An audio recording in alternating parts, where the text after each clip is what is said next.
कारण मुळात हिंदू राजे जे होते, जे ज्यांच्यावर राज्य करत होते, ते इथले होते. मुसलमानांचं तसं नव्हतं. त्यांनी भोगवस्तू म्हणून आपल्या भूमीकडे बघितलेलं आहे की जे आहे ते लुटायचंय. आणि दक्षिणेमधली मंदिरं चांगली राहण्यासाठी दोन मोठे राजे किंवा दोन मोठ्या राजसत्ता कारणीभूत आहेत त्याला. त्यातली पहिली जी आहे ज्याच्याबद्दल आपण बोलणार आहोत ते आहे विजयनगर. आणि त्यांच्यानंतर आपल्या सगळ्यांना त्या मनात ज्यांचं आदराचं स्थान आहे ते छत्रपती शिवाजी महाराज. ह्या दोन मंडळींच्यामुळे हा जो विध्वंस होता मंदिरांचा आणि हा सगळा केलेला, हा थांबवला गेला, हा थांबला. हा मोहम्मद तुघलक होता. 1326 मध्ये त्यांनी कांपिलीवरती हल्ला केला, कांपिलीचा पराभव केला. कांपिली नरेश जो होता त्याला ठार मारलं. त्याचे जे कुटुंबीय होते आणि त्याचे सरदार होते त्यांना तो घेऊन दिल्लीला गेला. तिथे त्यांना बाटवलं. तुघलकाची चूक अशी झाली की त्यांनी हे जे हरिहर आणि बुक्क हे दोन जे सरदार होते कांपिली नरेशांच्याकडे, त्यांना बाटवलं आणि पुन्हा पाठवलं त्या प्रदेशाचा कारभार बघायला. आपल्याकडे पृथ्वी शेषाच्या डोक्यावर तोडली असा जसा एक समज आहे, तसं 8 दिशांना 8 हत्ती आहेत आणि त्यांची तोंड एकेका दिशेला आहेत. त्यांची नावं पण आहेत उपलब्ध आणि त्यांच्या पाठीवरती ती पृथ्वी आहे.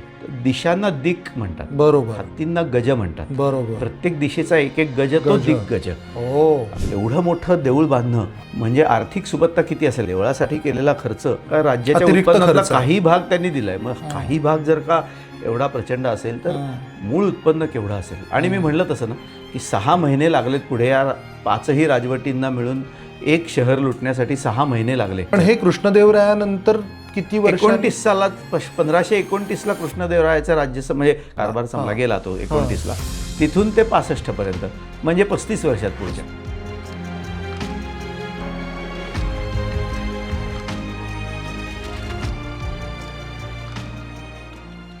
नमस्कार. उनाड भटकंती प्रस्तुत उनाड ट्रॅव्हल गप्पा आणि गोष्टीच्या आजच्या भागामध्ये मी अक्षय तुम्हा सगळ्यांचं मनपूर्वक स्वागत करतो. 90 ओलांडलेला राजा जेव्हा स्वतः तलवार घेऊन युद्ध मैदानात असतो तेव्हा नेमकं काय घडतं? एका साम्राज्याचा उदय आणि अस्त हे घडण्यासाठी 2 शतकांचा कालावधी लागतो. असं कुठलं भारतातलं साम्राज्य आहे? आजच्या या विशेष पॉडकास्टमध्ये आपण जाणून घेणार आहोत विजयनगर साम्राज्याचा उदय कसा झाला, त्याचा सुवर्णकाळ कोणता होता आणि इतकं महान साम्राज्य संपुष्टात कसं आलं, त्याचा ऱ्हास कसा झाला. या आणि अशा अनेक रंजक प्रश्नांची तेवढीच मनोरंजक उत्तरं घेण्यासाठी आज स्टुडिओमध्ये मी आमंत्रित केलेलं आहे आशुतोषजी बापट सरांना. इतिहास आणि पुरातत्व ह्या विषयाचे सखोल अभ्यासक आणि संशोधक म्हणून सरांची ओळख आहे. जवळजवळ 21 पुस्तकं त्यांची प्रकाशित झालेली आहेत आणि लवकरच नवं पुस्तक त्यांचं प्रकाशनाच्या वाटेवर आहे. इतिहास हा केवळ तारखा म्हणजे सनावळ्या सांगून किंवा युद्धाच्या कथा सांगून न मांडता तो सामान्य माणसाशी जोडून कारण परिणामांच्या चौकटीमध्ये आणि समकालीन संदर्भासह मांडणं अशी सरांची विशेष ओळख आहे. आणि आमच्या पाहुण्यांसाठी किताबवाला ही जी एक पुस्तक वितरणाची व्यवस्था आहे त्यांच्याकडून एक आकर्षक भेट असते. तुम्हाला 2 पुस्तकं आम्ही आजच्या चर्चेत सहभागी झाल्याच्या निमित्तानं आणि इथे पाहुणे म्हणून आल्याच्या निमित्तानं भेट देणार आहोत. तर ही ती 2 पुस्तकं आहेत, हाऊस ऑफ छत्रपती शिवाजी आणि रिबेल सुलतान. तर ही 2 पुस्तकं किताबवाला तर्फे तुम्हाला भेट आहे. एकदा आमच्या दर्शकांना पण ती पुस्तकं. खूप खूप धन्यवाद. धन्यवाद सर. पुन्हा एकदा तुमचं स्वागत आणि आपण आता गप्पांना सुरुवात करूया. सर, आपण एका अनोख्या साम्राज्याविषयी गप्पा मारायला आपण भेटलो आहोत. तर सगळ्यात पहिल्यांदा तुमचं मनपूर्वक स्वागत पुन्हा एकदा. आणि हे कुठलं असं जे साम्राज्य आहे की ज्यांचा राजा 90s सुद्धा काय राक्षस हड्डी नावाच्या ठिकाणी लढत होता. राक्षस तगडी. ते कुठलं राज्य आहे किंवा कुठली राजवट आहे ते सांगण्यासाठी थोडं वेगळीकडून मी सुरुवात अशी करेन की आपण जेव्हा दक्षिण भारतामध्ये जातो, बरोबर, कर्नाटक, तमिळनाडू या भागात, आणि तिथली सुंदर सुंदर मंदिरं, त्याच्यावरची शिल्पकला, देखणं स्थापत्य हे सगळं बघतो आणि आपल्या मनात एक प्रश्न पडतो की खूपच चांगलं राहिलंय, सुस्थितीत आहे. अर्थात त्याला पुरातत्व खातंही जबाबदार आहे, कारण बरीचशी पडझड झालेली पुरातत्व खात्याने अतिशय सुंदर पद्धतीने त्याचं रिस्टोरेशन केलं आहे. पण तरीसुद्धा उत्तर भारताच्या तुलनेत बघितलं गेलं तर हे जे आक्रमक विध्वंसक जी सत्ता आल्या होत्या त्या आक्रमणांपासून तुलनेने खूपच संरक्षित राहिलेले असं आपल्याला वाटतं. आणि त्याच्यामध्ये तथ्य सुद्धा आहे की मुसलमानी आक्रमणं जी आली, तुघलकांची आली, खिलजी आले, त्याच्यानंतर बहामनींची आली, आणि त्यांनी जो पुढे विध्वंस केला सगळा मंदिरांचा, कारण ते बुत शिकन कुफ्र शिकनच म्हणून घ्यायचे स्वतःला, तर ह्यांची जी लाट आहे ती थोपवली गेली. आणि दक्षिणेमधली मंदिरं चांगली राहण्यासाठी 2 मोठे राजे किंवा 2 मोठ्या राजसत्ता कारणीभूत आहेत त्याला. त्यातली पहिली जी आहे ज्याच्याबद्दल आपण बोलणार आहोत ते आहे विजयनगरचे राजे. आणि त्यांच्यानंतर आपल्या सगळ्यांना मनात ज्यांचं आदराचं स्थान आहे ते छत्रपती शिवाजी महाराज. ह्या 2 मंडळींच्यामुळे हे सगळं आक्रमण थोपवलं गेलं आणि आपल्या इथून दक्षिणेकडे हा जो विध्वंस होता मंदिरांचा आणि हा सगळा केलेला हा थांबवला गेला, हा थांबला. तर छत्रपती शिवाजी महाराजांचं तर आपण शाळेपासून शिकतोय आणि आपल्याला माहितीच आहे सगळं. ही जी विजयनगरची राजवट होती ह्यांच्याबद्दल बघायला गेलं तर खूप आश्चर्यकारक इंटरेस्टिंग अशा गोष्टी आपल्याला मिळतात. आणि विजयनगर म्हणलं की अर्थातच हम्पी हे आपल्याला डोळ्यासमोर येतं, किंवा हम्पी हे जास्त माहिती असतं. बऱ्याच वेळेला विजयनगर आणि याच्या संबंधातलं तुलनेने कमी माहिती असतं किंवा राजवटीबद्दल कमी माहिती असतं, कारण तिथली प्रेक्षणीय स्थळं काय टुरिस्ट डेस्टिनेशन आजच्या भाषेत हे महत्त्वाचे असतात जास्ती.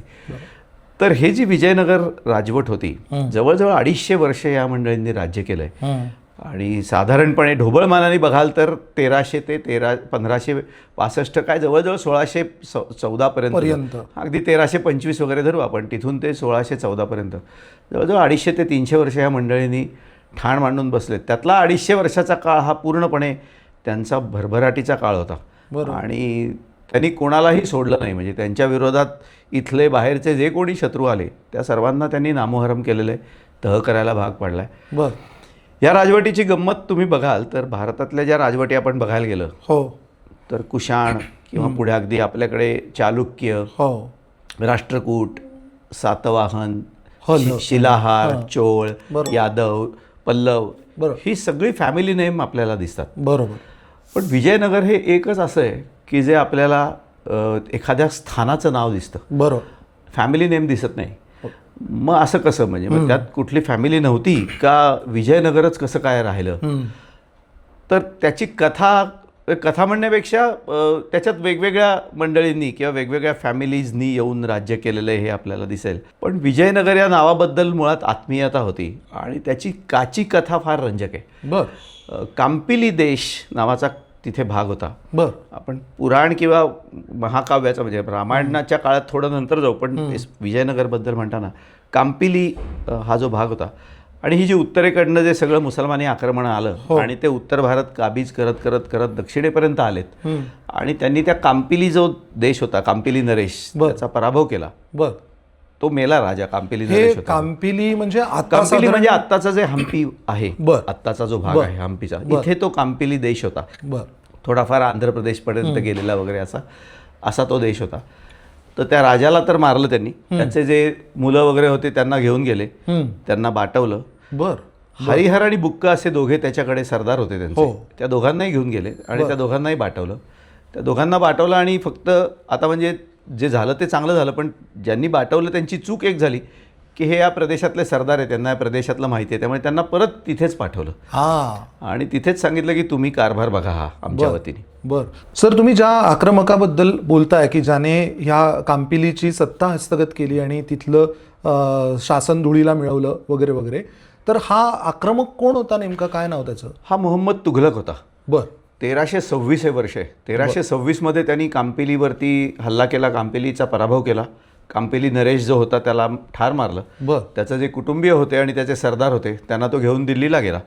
तिथे त्यांना बाटवलं आणि त्याची तुघलकाची चूक अशी झाली की त्यांनी हे जे हरिहर आणि बुक्क हे 2 जे सरदार होते कांपिली नरेशांच्याकडे, त्यांना बाटवलं आणि पुन्हा पाठवलं त्या प्रदेशाचा कारभार बघायला. हरिहर आणि बुक्क मनापासून कधीच मुसलमान झाले नव्हते, ते कायम हिंदूच होते. आणि ते आल्यानंतर त्यांनी शृंगेरीचे जे विद्यारण्य स्वामी आहेत त्यांचे ते शिष्य होते, त्यांच्याकडे गेले आणि विद्यारण्य स्वामींनी शंकराचार्यांशी भेट घालून देऊन त्यांना पुन्हा हिंदू धर्मामध्ये घेतलं. साहजिक आहे, जनतेचा विरोध हा होता, पण विद्यारण्य स्वामींनी असं सांगितलं की हे जे राज्य करतील आता ते जो विरूपाक्ष देव आहे त्या विरूपाक्षाचे प्रतिनिधी म्हणून हे राज्य करतील. त्यामुळे तुम्ही ह्यांना काही म्हणजे ह्यांनी दिलेला आदेश हा विरूपाक्षाचा आदेश आहे समजायचं, किंवा ह्यांना तुम्ही बोल लावलेत काही तर ते विरूपाक्षाला बोल लावल्यासारखं होईल. असं एक प्रकारचं त्यांच्यावर चांगल्या ह्यांनी धार्मिक बंधन असं त्यांनी घातलं आणि लोकांनी त्यांना स्वीकारलं. आणि हरिहर हा या विजयनगर साम्राज्याचा पहिला राजा येतो. बर. त्याच्या वडिलांचं नाव संगम म्हणून ती संगम डायनास्टी अशी समजली जाते तिथून बर. पुढे. आणि हरिहर आणि बुक्का ह्या दोघांनी अतिशय सुंदर राज्य सुरू केलं. बर. विद्यारण्य स्वामी हे त्यांचे आराध्य म्हणजे गुरुच होते त्यांचे. हां. आणि प्रचंड आदर होता. त्यामुळे विद्यानगर अशा नावाने त्यांनी किंवा विद्यानगराचं राज्य सुरू केलं, असं केलं, ज्याचं पुढे विजयनगर असं नाव दिसतं. बर. हम्पीच्या पलीकडे तुंगभद्रा नदीच्या पलीकडे अनेगुंदी म्हणून आहे. ती अनेगुंदी त्यांची राजधानी होती पहिली. बर. पण अनेगुंदी लहान पडली असणार म्हणा, त्यामुळे ते दक्षिण तीरावरती आले तुंगभद्रेच्या. आणि तिथून त्यांनी तिथे जे आज आपण हम्पी म्हणतो हो, तिथे त्यांनी राजधानी प्रस्थापित केली, आपली बर. बसवली, नवीन राजधानी बसवली. बर. आणि तिथून आपल्याला हा विजयनगर साम्राज्याची सुरुवात झालेली दिसते. बर. हरिहर आणि बुक्क हे दोघंही भाऊ होते. त्यातला हरिहर मोठा होता. हरिहर राजा झाला आणि बुक्क त्याचा प्रधानमंत्री किंवा असा होता. त्या हरिहर गेल्यानंतर बुक्क राजा झाला, कारण हरिहराला मुलगा नव्हता. त्यामुळे बुक्क राजा झालेला आहे पुढे. आणि बुक्कानी पण पुढे, आणि तिकडे आपण कर्नाटकात किंवा तिथे गेलो तर त्यांना हक्का आणि बुक्का असे म्हणतात. एकूण 5 भाऊ होते ते, हरिहर आणि बुक्क. त्यातले हे दोघे जण महत्त्वाचे आहेत, कारण हरिहराच्या नंतर पुढे बुक्क राजा होतो. बुक्काच्या नंतर बुक्काचा मुलगा आहे, त्याचं पण नाव त्यांनी हरिहर ठेवलं आहे. बर. तो राजा झाला आहे. आणि गंमत अशी आहे पुढे की या बुक्काचा जो मुलगा आहे हरिहर, त्यांनी पुढे मदुराईच्या सुलतानाचा पराभव केला मोठा. बर. आणि या हरिहराची जी बायको, या म्हणजे बुक्काचा मुलगा हरिहर, त्याची जी बायको, तिचं नाव गंगादेवी आहे. बर. तिने मधुरा विजयम नावाचं एक महाकाव्य म्हणू असं लिहिलं. आणि याच्यामध्ये मोठा इतिहास लिहिला त्यावेळेचा. बर. कशी होती राजवट, काय होतं आमच्याकडे, म्हणजे तो त्याचा लिखित आपण म्हणू की पहिला इतिहास समजू शकतो आपण विजयनगर राज्याचा. आणि त्या सुनेनीच लिहिलाय, म्हणजे त्या राजाच्या सुनेनीच लिहिलाय, किंवा जो दुसरा हरिहर नावाचा राजा आहे त्याच्या बायकोनीच लिहिलाय, गंगादेवीने लिहिलेलं ते मधुरा विजय म्हणून आहे, संस्कृत काव्य आहे. त्याच्यामध्ये ती बरेच सविस्तर वर्णन आणि बऱ्याच तपशिला देते. आणि हे उपलब्ध आहे आता, हे उपलब्ध आहे आता. आणि या गोष्टी, आणि मग पुढे तिथे होत गेलं. त्याच्यानंतर कसं झालं की पुढे आहेत राजे वगैरे येतात वेगवेगळे. नंतर असं झालं की त्यांचा जो सेनापती होता त्यांनी राज्य काबीज केलंय. साळुव डायनास्टीचा तो होता, त्यामुळे ते साळुव वंश थोडा दिसतो. त्याच्यानंतर तो त्याच्या पुढचे लोक काय म्हणतात त्याला की वीक होते, एवढे स्ट्रॉंग नव्हते. आणि काही वेळेला इतर राजे आजूबाजूचे किंवा मांडलिक राजे उठाव करून किंवा नायकांनी काही उठाव केलेले आहेत, मग तो उठाव मोडून काढला सेनापतींनी. सेनापती तुळुव वंशाचा होता, त्यामुळे त्याची पुढे राजवट दिसते. त्यामुळे ती तुळुव डायनास्टी एक दिसते त्याच्यात आपल्याला. डायनास्टी म्हणण्यापेक्षा घराणं दिसतं. आणि त्यांच्यानंतर आरविडू नावाचं घराणं आहे. अशी 4 घराणी वेगवेगळी याच्यामध्ये आलेली आहेत विजयनगरमध्ये. पण तुम्ही राजवट म्हणाल तर ती विजयनगरच समजली जाते. म्हणजे कुठेही साळुव डायनास्टीचं किंवा आरविडूचं डायनास्टी असं समजलं जात नाही, ती विजयनगरचीच डायनास्टी समजली जाते.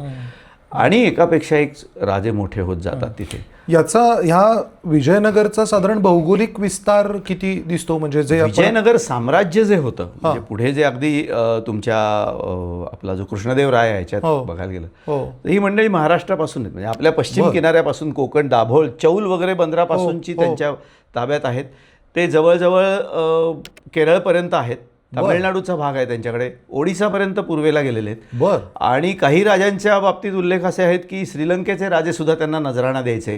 तर श्रीलंकेवर प्रभाव होता त्यांचा, म्हणजे कदाचित राज्य त्यांनी केलेलं नाही, पण श्रीलंकेचे राजे सुद्धा त्यांच्या प्रभावाखाली होते. असं प्रचंड दक्षिण भारतातलं मोठं बलाढ्य साम्राज्य होतं. आणि हिंदू साम्राज्य हे महत्वाचं आहे. आणि इतके वर्ष टिकलेलं हिंदू साम्राज्य, आणि आलेल्या सगळ्या आक्रमकांना, सर्व आक्रमकांना ते पुरून उरले होते.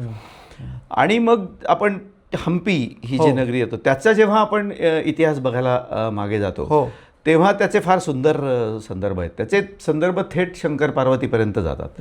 हां. आणि शिवाच्या प्राप्तीसाठी पार्वतीनी, तिला पंपा असं म्हणलेलं आहे, तिने जे तपश्चर्या केली, ती जर तुम्ही हम्पीला आज गेला असाल तर तिथला जो पंपा सरोवर किंवा तो जो भाग आहे तिथे तिने केली असं सांगितलं जातं. आणि मग शिव प्रसन्न झाले आणि शिवपार्वतींचं लग्न हे आजचं जे विरूपाक्ष मंदिर आहे तिथे झालं. आणि तो जो मागे हेमकूट पर्वत आहे, त्यांच्या लग्नाच्या वेळेला देवांनी आकाशातून पुष्पवृष्टी सोन्याच्या फुलांची केली. आणि तो कूट म्हणजे पर्वत, तो कूट हेम म्हणजे सोनं, तो सोन्याचा झाला, त्यामुळे त्याला हेमकूट असं नाव पडलं. इथून ती सुरुवात होते. आणि आजही विरूपाक्ष मंदिरामध्ये लोक येऊन लग्न करतात. अरे वा. हां, तिथला जो कल्याण मंडप आहे त्याच्यामध्ये लग्न करतात आणि हाच धागा येतो की शिवपार्वतींचं लग्न इथे झालेलं आहे आणि त्या ठिकाणी येऊन ती मंडळी लग्न करतात. त्यामुळे ते स्थान महात्म्य त्याला खूप आहे. म्हणजे रामायणात पण ह्या पंपा सरोवर आणि रामायणाचा पुढे उल्लेख येतो कारण सीतेचं अपहरण केलं रावणाने आणि राम आणि लक्ष्मण त्यांना शोधायला गेले आपल्याकडे. म्हणजे आजचा नकाशा बघितला तर ते पार आपल्या पंचवटीपासून छत्तीसगड मधला सगळा भाग आहे, तिथून ते फिरत फिरत शेवट या ठिकाणी गेले. इथे त्यांना हनुमान भेटला. किष्किंधा नगरी होती, सुग्रीवाचं राज्य होतं. हनुमानाशी पहिली भेट झाली आहे त्यांची. मग हनुमानाने सुग्रीवाशी गाठ घालून दिली आणि मग तिथून त्यांनी मोहिमा आखल्या. वानर सेना सगळी तिथे माल्यवंत पर्वत आहे आणि माल्यवंत रघुनाथाचं मंदिर आहे हम्पीमध्ये. अच्छा. हां, आणि तिथे रामाच्या हातामध्ये धनुष्यबाण नाहीये. तिथे रामानी मारुतीला आपली खूण म्हणून जी अंगठी दिली होती ती देतोय आणि मारुती हात जोडून ती स्वीकारतोय, अशा मूर्ती आहेत. अरे वा. हां, आता तिथे खूप त्याच्यावर वस्त्र वगैरे असतात पण तिथे धनुष्यबाण घेतलेला राम नाहीये, असा रामाची मूर्ती आहे. कारण तिथून मग त्या मारुतीने उड्डाण केलं. या ज्या कथा सांगतात या सगळ्या किष्किंधा या सगळं तिथे घडलं. किंवा सुग्रीव आणि वालीचं युद्ध झालंय तिथे एक गुहा आहे ती दाखवतात आनेगुंदीमध्ये. पंपा सरोवर दाखवतात तिथे आजही. शबरीची एक गुहा दाखवतात. अशा रामायणाशी संबंधित असलेला असा सगळा तो भाग तिथे आहे. मला हे फार इंटरेस्टिंग वाटतं कारण आपण टुरिझम म्हणून या सगळ्या भागांमध्ये वरचेवर जात असतो. म्हणजे हम्पी बदामी ही प्रीमियम टूर समजली जाते. पण आशुतोषजी, आपण आज गप्पा मारतोय त्या वैशिष्ट्यपूर्ण ठरणार आहेत कारण आता पुढच्या वेळेला कोणीतरी हम्पी बदामी बघायला जाईल तर इंटरेस्टिंग ह्या सगळ्या गोष्टी घेऊन म्हणजे आपण कुठेही जा, अगदी पर्यटनाला अगदी पुण्याच्या जवळ 20 किलोमीटरवर जा किंवा 200 किलोमीटर 2000 किलोमीटरवर काहीतरी गृहपाठ करून जावा. म्हणजे त्या स्थानाची काहीतरी माहिती होते. नाहीतर काय बघितलं आणि काही काढले आणि आल्यावर काहीच माहित नसतं. हे एवढं माहिती असेल ना तर तिथे आपण कनेक्ट होतो. कारण तिथे ना एक यंत्रोद्धारक हनुमान, कोदंडधारी राम अशी मंदिरं आजही तुम्हाला हम्पीला तुंगभद्रेच्या घाटावरती आहेत.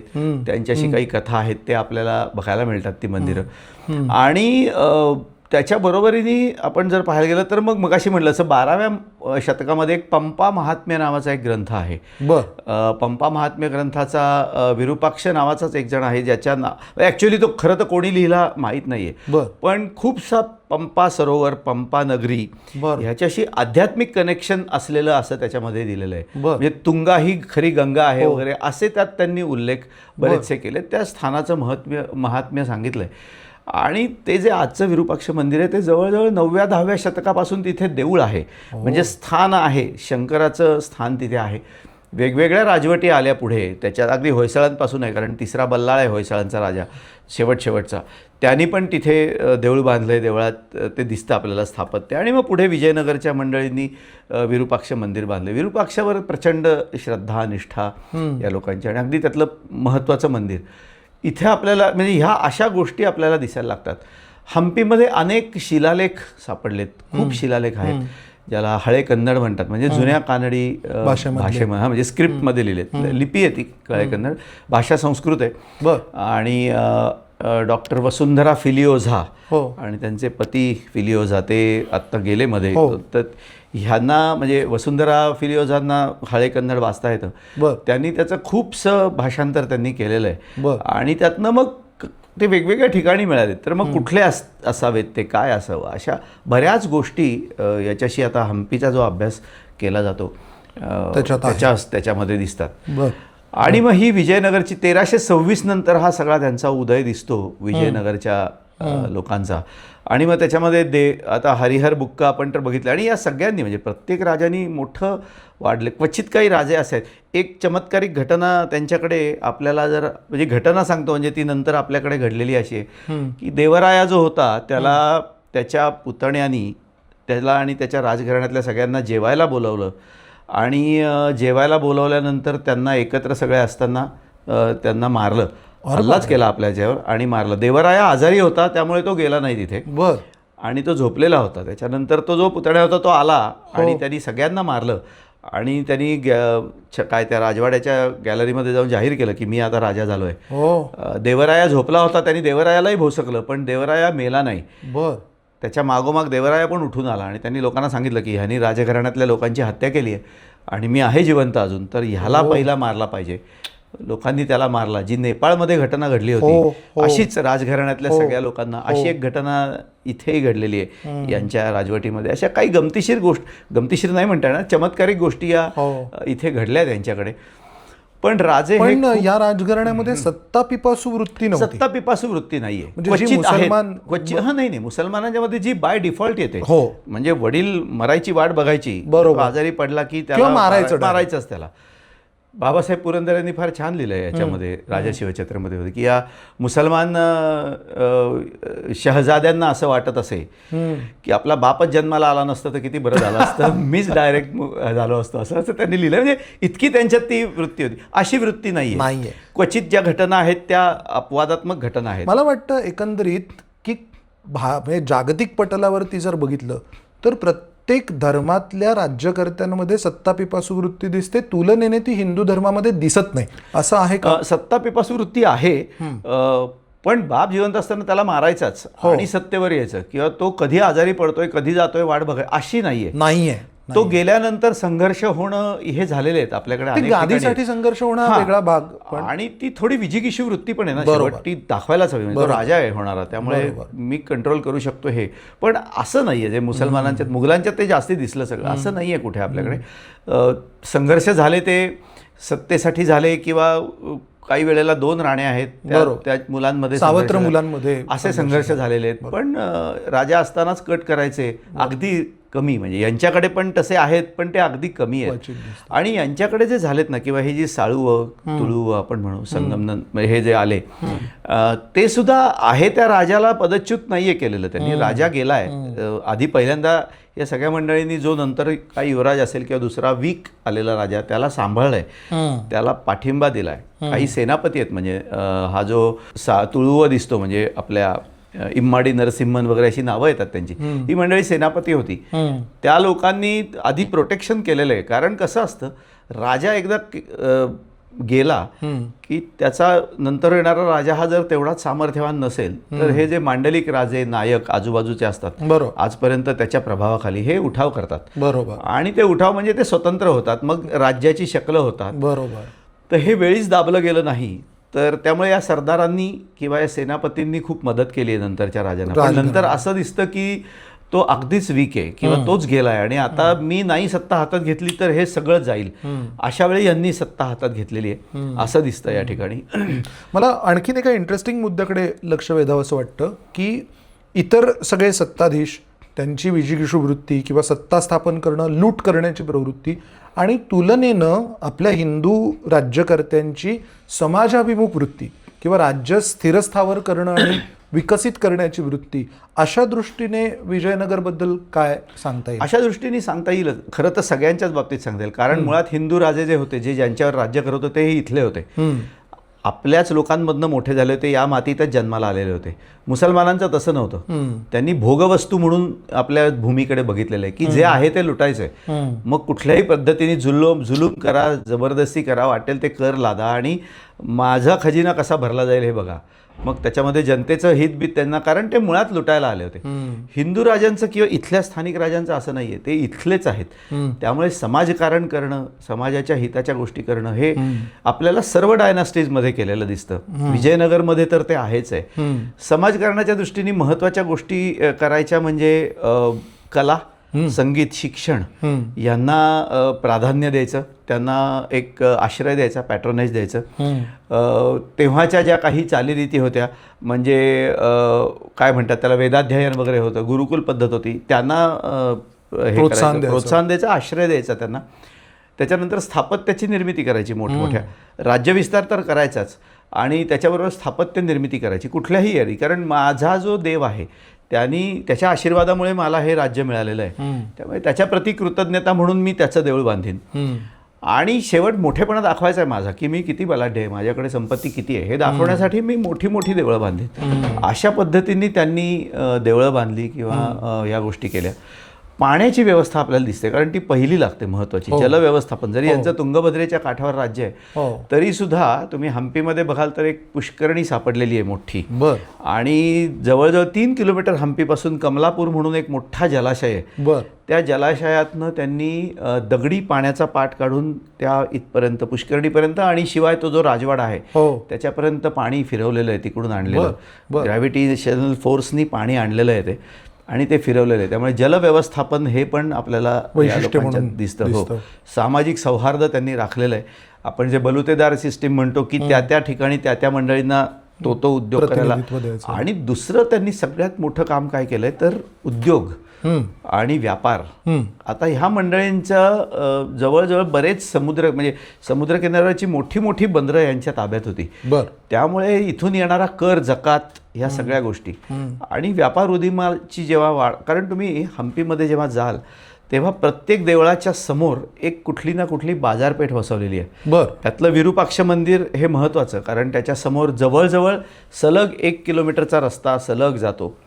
त्याच्या दोन्ही बाजूंना दुकानांचे अवशेष आहेत आणि ते सगळे हिरे, माणकं, मोती, हे प्रेशियस स्टोनचा बाजार हा तिथे भरायचा.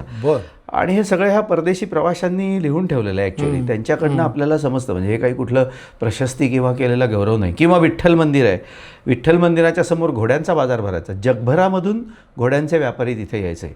मग काही ठिकाणी पानसुपारीचा बाजार आहे, काही ठिकाणी धान्याचा बाजार आहे. कृष्ण मंदिर जे आहे त्याच्या समोर धान्याचा बाजार आहे. असे बाजार वेगवेगळे होते आणि मोठे होते.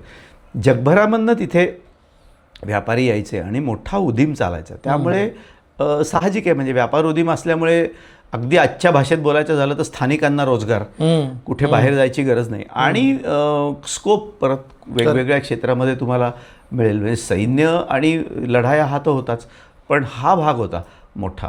तर समाज रचना म्हणून एक समृद्ध समाज रचना त्यांनी केलेली दिसते तिथे. कलेला प्रोत्साहन, खूप कलाकार आणि चांगले चांगले, म्हणजे कृष्णदेवरायाच्या दरबारामध्ये अष्टदिग्गज असं म्हणतात की ते होते. त्यातला एक जो होता तो तेनालीराम, जो आपल्याला माहिती आहे, तो त्याच्या दरबारात होता. त्याच्यानंतर सायणाचार्य वगैरे ज्यांचं वेदांवरती भाष्य आहे, ही मंडळी त्याच्या दरबारात होती. माधवाचार्य त्याच्या दरबारात होते. त्यामुळे ह्याला, कलेला आणि अशा विद्वान आणि यांना प्रोत्साहन असल्यामुळे सांस्कृतिक आणि सगळ्याच पद्धतीने त्या राज्याची आपल्याला भरभराट झालेली दिसते. आणि दिग्गज म्हणजे गंमत आहे. आपल्याकडे कसं आहे ना, तो शब्द पण इंटरेस्टिंग आहे. आपल्याकडे पृथ्वी शेषाच्या डोक्यावर तोलली असा जसा एक समज आहे, तसं 8 दिशांना 8 हत्ती आहेत आणि त्यांची तोंड एकेका दिशेला आहेत. त्यांची नावं पण आहेत उपलब्ध आणि त्यांच्या पाठीवरती ती पृथ्वी आहे. दिशांना दिक म्हणतात, हत्तींना गज म्हणतात. प्रत्येक दिशेचा एक एक गज, तो दिग्गज. आणि मग त्याच्या खांद्यावर ते क्षेत्र, आपण म्हणतो ना या क्षेत्राचा दिग्गज आहेत ते, म्हणजे त्यांच्या खांद्यावर ते क्षेत्र तोललं गेलेलं आहे. तर असे अष्टदिग्गज त्याच्याकडे होते, म्हणजे वेगवेगळ्या क्षेत्रातले, की जे क्षेत्र त्यांच्या खांद्यावर तोलले, म्हणजे त्या क्षेत्रामधले अध्वर्यूच म्हणू आपण त्यांनी. अशी मंडळी यांच्याकडे. आणि हे सगळेच राजे दिसतात, म्हणजे हा देवराया आहेत, 2 देवराया झालेले आहेत. त्याच्यानंतर कृष्णदेवराय आहे, त्याच्यानंतर पुढे अच्युतराय येतो, रामराय येतो. अशी मंडळी येतात त्यांच्याकडे. आणि यांनी खूप जुन्या म्हणजे मदुराईवरती विजय मिळवल्यानंतर तर त्या बुक्काचा जो मुलगा आहे त्यांनी तिथे पुन्हा काय म्हणतात त्याला, आपलं वेदाध्ययन आणि या सगळ्या सिस्टीम सुरू केल्या. मुसलमानांनी लावलेले जुलमी कर सगळे काढून टाकले त्यांनी. आणि जी योग्य ती आपली पद्धती होती, ती राज्य पद्धती तिथे त्यांनी. आणि मग त्यांनी वेदाध्ययन, आचार्य वगैरे अशा वेगवेगळ्या पदव्या, त्यांना पदव्या पण प्रचंड वेगवेगळ्या मिळाल्या. तर अशा पद्धतीने ही राजवट होती. म्हणजे त्यांनी स्थापत्य निर्मिती ही तर आहेच आहे, आपल्याला दिसते, पण ते जनतेच्या प्रती अतिशय काय म्हणतात त्याला, की लक्ष देऊन, की लोकांना प्रशासन व्यवस्था त्यांची होती. मग याच्यामध्ये इकॉनॉमिक्स काय होतं, की म्हणजे ही गोष्ट बरोबर आहे, पर्यटन हा एकच अँगल होतो, पण एवढं मोठं देऊळ बांधणं म्हणजे आर्थिक सुबत्ता किती असेल, कारण हा स्पेअर केलेला भाग आहे, देवळासाठी केलेला खर्च हा राज्याच्या उत्पन्नातला काही भाग त्यांनी दिलाय. मग काही भाग जर का एवढा प्रचंड असेल तर मूळ उत्पन्न केवढं असेल. आणि मी म्हणलं तसं ना, की 6 महिने लागलेत पुढे या 5ही राजवटींना मिळून एक शहर लुटण्यासाठी 6 महिने लागले. तेव्हा ते लुटू शकले किंवा ती सगळी लूट घेऊन जाऊ शकले. तर एवढं प्रचंड त्यांच्याकडे आपल्याला मला बघायला मिळतं. या साम्राज्याच्या सैन्य व्यवस्थेबद्दल सांगा ना, म्हणजे कारण वोलटाईल सिच्युएशन आहे, बाहेर हो. सगळे आक्रमक आहेत चौबाजूने. तर एक कृष्णदेवराय चरितम नावाचा एक ग्रंथ लिहिला गेला. बर. फक्त कृष्णदेवरायाच्या बाबतीत म्हणायचं झालं तर त्या ग्रंथात उल्लेख आहे की त्याच्याकडे 5 लाख म्हणजे पायदळ होतं, बापरे. 66,000 घोडेस्वार होते आणि 22,000 हत्ती होते, असं त्या कृष्णराज चरितम या ग्रंथामध्ये. कारण काय आहे, त्याच्या काळामध्ये ग्रंथनिर्मिती पण खूप झाली. हा स्वतः जो कृष्णदेवराय होता त्याला संस्कृत, तेलुगू, हो. कानडी, तुळू या भाषा यायच्या. त्याच्यानंतर त्यांनी एक त्यांनी ग्रंथ त्यांनी लिहिलेला आहे. तर त्याचं नाव आहे, त्याच्यामध्ये त्यांनी तेलुगू भाषेमध्ये त्यांनी तो ग्रंथ लिहिला आहे. त्याचं नाव अमूल्य सांगतो तुम्हाला. हां, अमुक्त माल्यद अशा नावाचा त्यांनी अमुक्त माल्यद नावाचा ग्रंथ तेलुगू भाषेमध्ये. आता तो कृष्णदेवरायांनी लिहिला आहे का नाही असं डिटेल माहीत नाही, पण त्याच्या काळात आणि झालाय. काही अभ्यासक म्हणतात की तो कृष्णदेवरायानेच लिहिला, काही जण म्हणतात त्याच्या काळामध्ये तो लिहिला गेला. तर अशा वेगवेगळ्या ग्रंथांमधनं आपल्याला अनेक गोष्टी मिळतात. तर मी मगाशी म्हटलं कृष्णदेवराय चरितममध्ये आपल्याला तुम्ही सैन्याचं म्हटलं त्याच्याबद्दल होतं. अरबी घोडे म्हणजे अरबस्थानातनं घोडे यायचे आणि मोठ्या प्रमाणावर इथे यायचे, कारण मी म्हटलं तसं विठ्ठल मंदिराच्या बाहेर बाजारच होता घोड्यांचा. आणि त्याच्या फार काही इंटरेस्टिंग नोंदी आहेत. त्याच्या इंटरेस्टिंग नोंदी अशा आहेत की ते आपल्या दाभोळ आणि या इकडल्या बंदरांमधनं यायचे आणि तिथे उतरायचे ते, आणि तिथनं ती मंडळी, कारण तो भाग सगळा विजयनगरच्याच ताब्यात होता सगळा. हां, आणि घोड्यांचा इन्शुरन्स केलेला असायचा. बर. हां, म्हणजे एखादा घोडा मेला प्रवासात साहजिक आहे, कारण ते जहाजातनं येणार आणि त्यातनं वातावरणात बदल. तर ते 2 म्हणजे जे घोडे मरतील, म्हणजे थोडक्यात असं सांगायचं की 1000 घोड्यांची कन्साइनमेंट दिली आहे आजच्या भाषेत बोलायचं झालं तर. एक साधारण 990 घोडे आले आणि 10 घोडे मध्ये मेले असतील, तर ते 10 घोड्यांचे कान कापून ठेवायचे.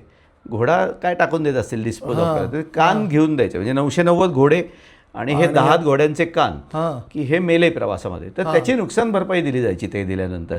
सो हा इन्शुरन्सच होता सॉर्ट ऑफ. ही व्यवस्था त्यांच्याकडे होती. म्हणजे लोकाभिमुख किंवा किती शासन हे करायचं, तर हा एक त्यातलं हे दिसतं की त्याच्यामध्ये केली. आणि आपण सहज जर विचार केला ना, म्हणजे विजयनगरच नाही कुठल्याही राजाचं, आता यांचं 5 लाख सैन्य आहे आणि काय 66,000 घोडदळ आहे किंवा काय 1 लाख असेल, हजारात असेल.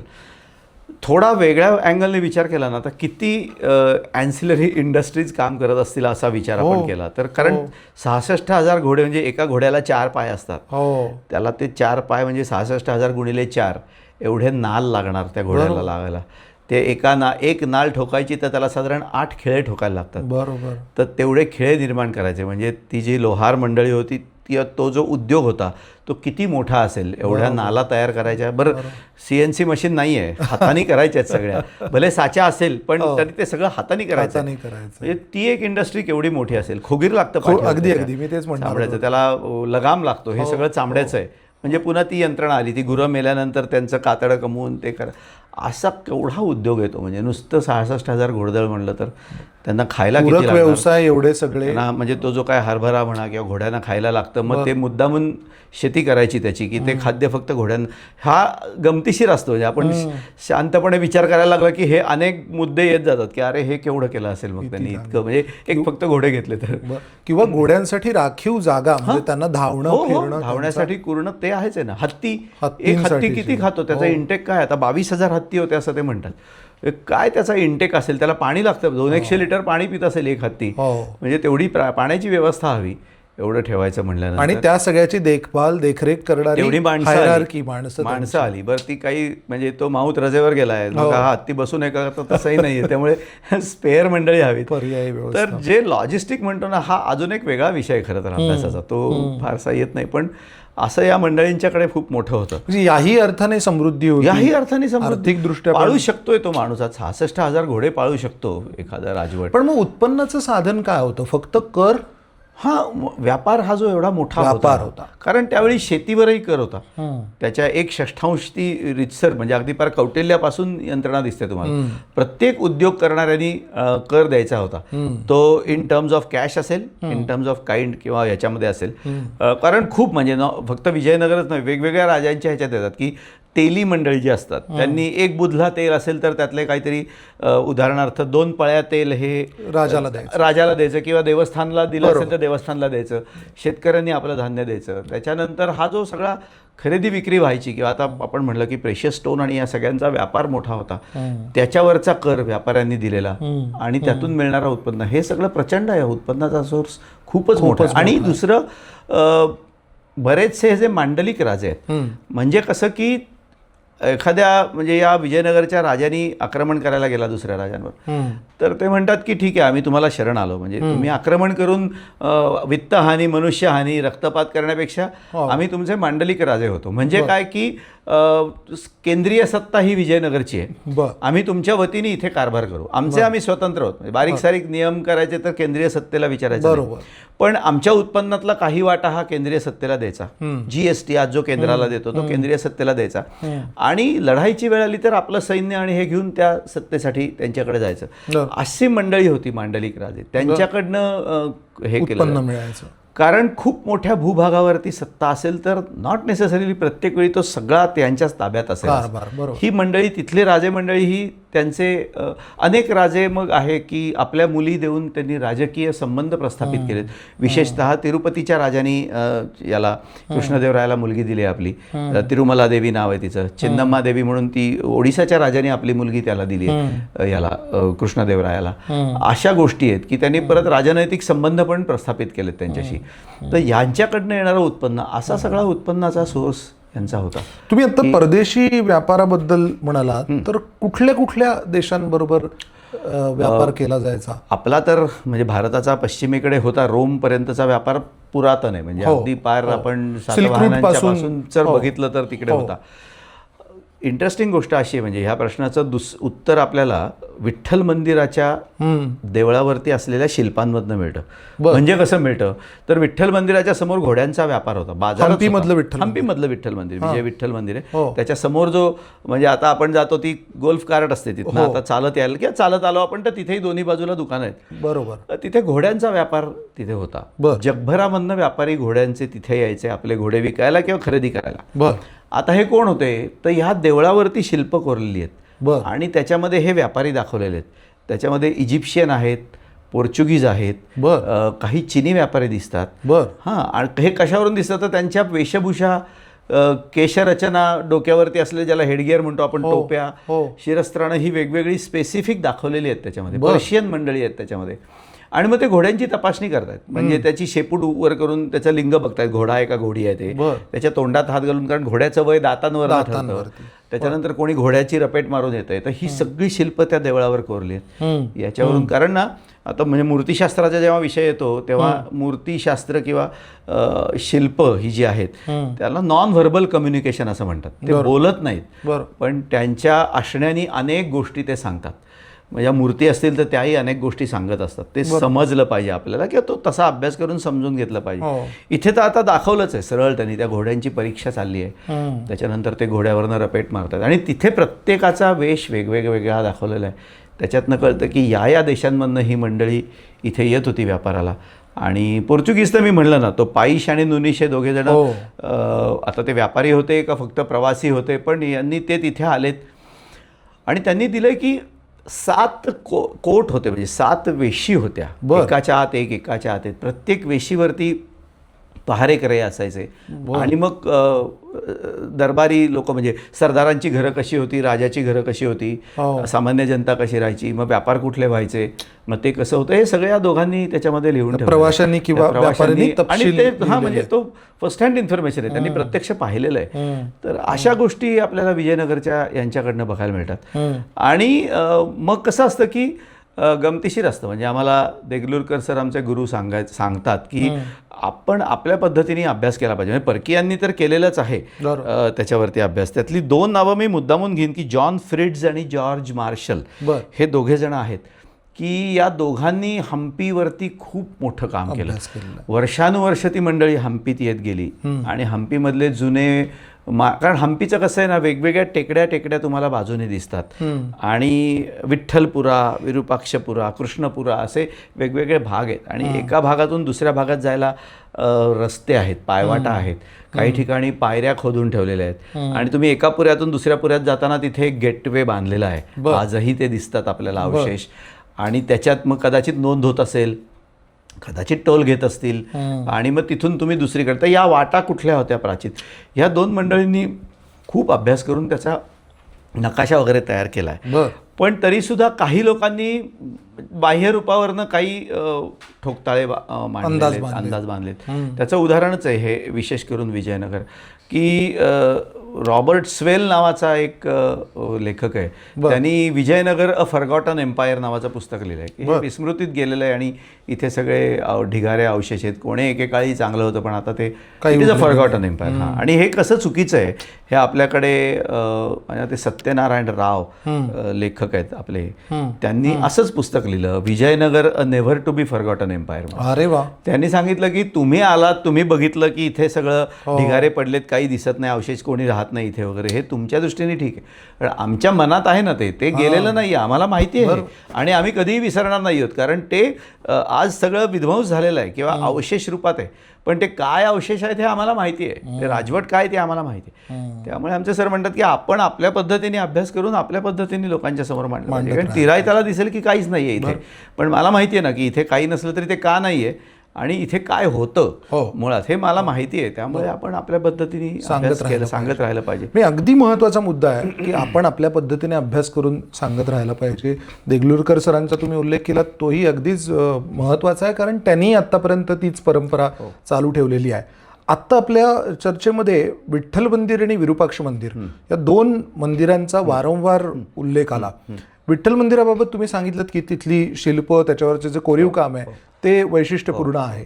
तसं विरूपाक्ष मंदिर आणि विठ्ठल मंदिर यांच्या दोघांची अजून काय वैशिष्ट्य आहेत जी आपण खूपच महत्त्वाचं आहे, म्हणजे जे आपलं येतच आहे ओघात सांगायचं. पण विरूपाक्ष मंदिराच्या बाबतीत तर सगळ्यात महत्त्वाची गोष्ट अशी आहे की तिथे एक काय म्हणतात त्याला फिजिक्सचा प्रयोग केलेला आहे त्या देवळावरती.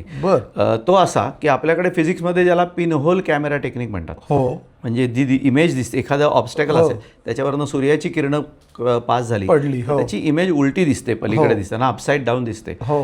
तर त्या विरूपाक्ष मंदिरावरती हा प्रयोग केलेला आहे. विरूपाक्ष मंदिराचं जे बाहेरचं मुख्य गोपूर आहे मोठं, त्या गोपुराची इमेज आतमधल्या एका भिंतीवरती, आतमध्ये बरीच बांधकाम आहेत, त्याच्यामध्ये एक होल आहे मोठं आणि त्याच्यातून ती सूर्यकिरणं येतात, त्या गोपुरावरून येतात, ती त्या होलमधून पास होतात आणि त्या गोपुराची अपसाईड डाऊन अशी इमेज तिथे पडते. ते तसं दिसावं म्हणून तिथे बाकी काही नाही आहे, पांढरी भिंत आहे, त्याला चुना लावून ठेवला आहे म्हणजे त्याच्यावर रिफ्लेक्शन दिसेल आपल्याला आणि ही आपल्याला तिथे पिनहोल कॅमेरा टेक्निक बघायला मिळतं. वा. मला प्रेक्षकांना इथे आवर्जून सांगावं असं वाटतं की तुमच्यापैकी जर कोणी या मंदिरात गेलं असेल आणि या प्रतिमेचा फोटो तुमच्याकडे असेल किंवा तुम्ही हा अनुभव जर घेतलेला असेल तर नक्की कमेंटमध्ये आम्हाला कळवा.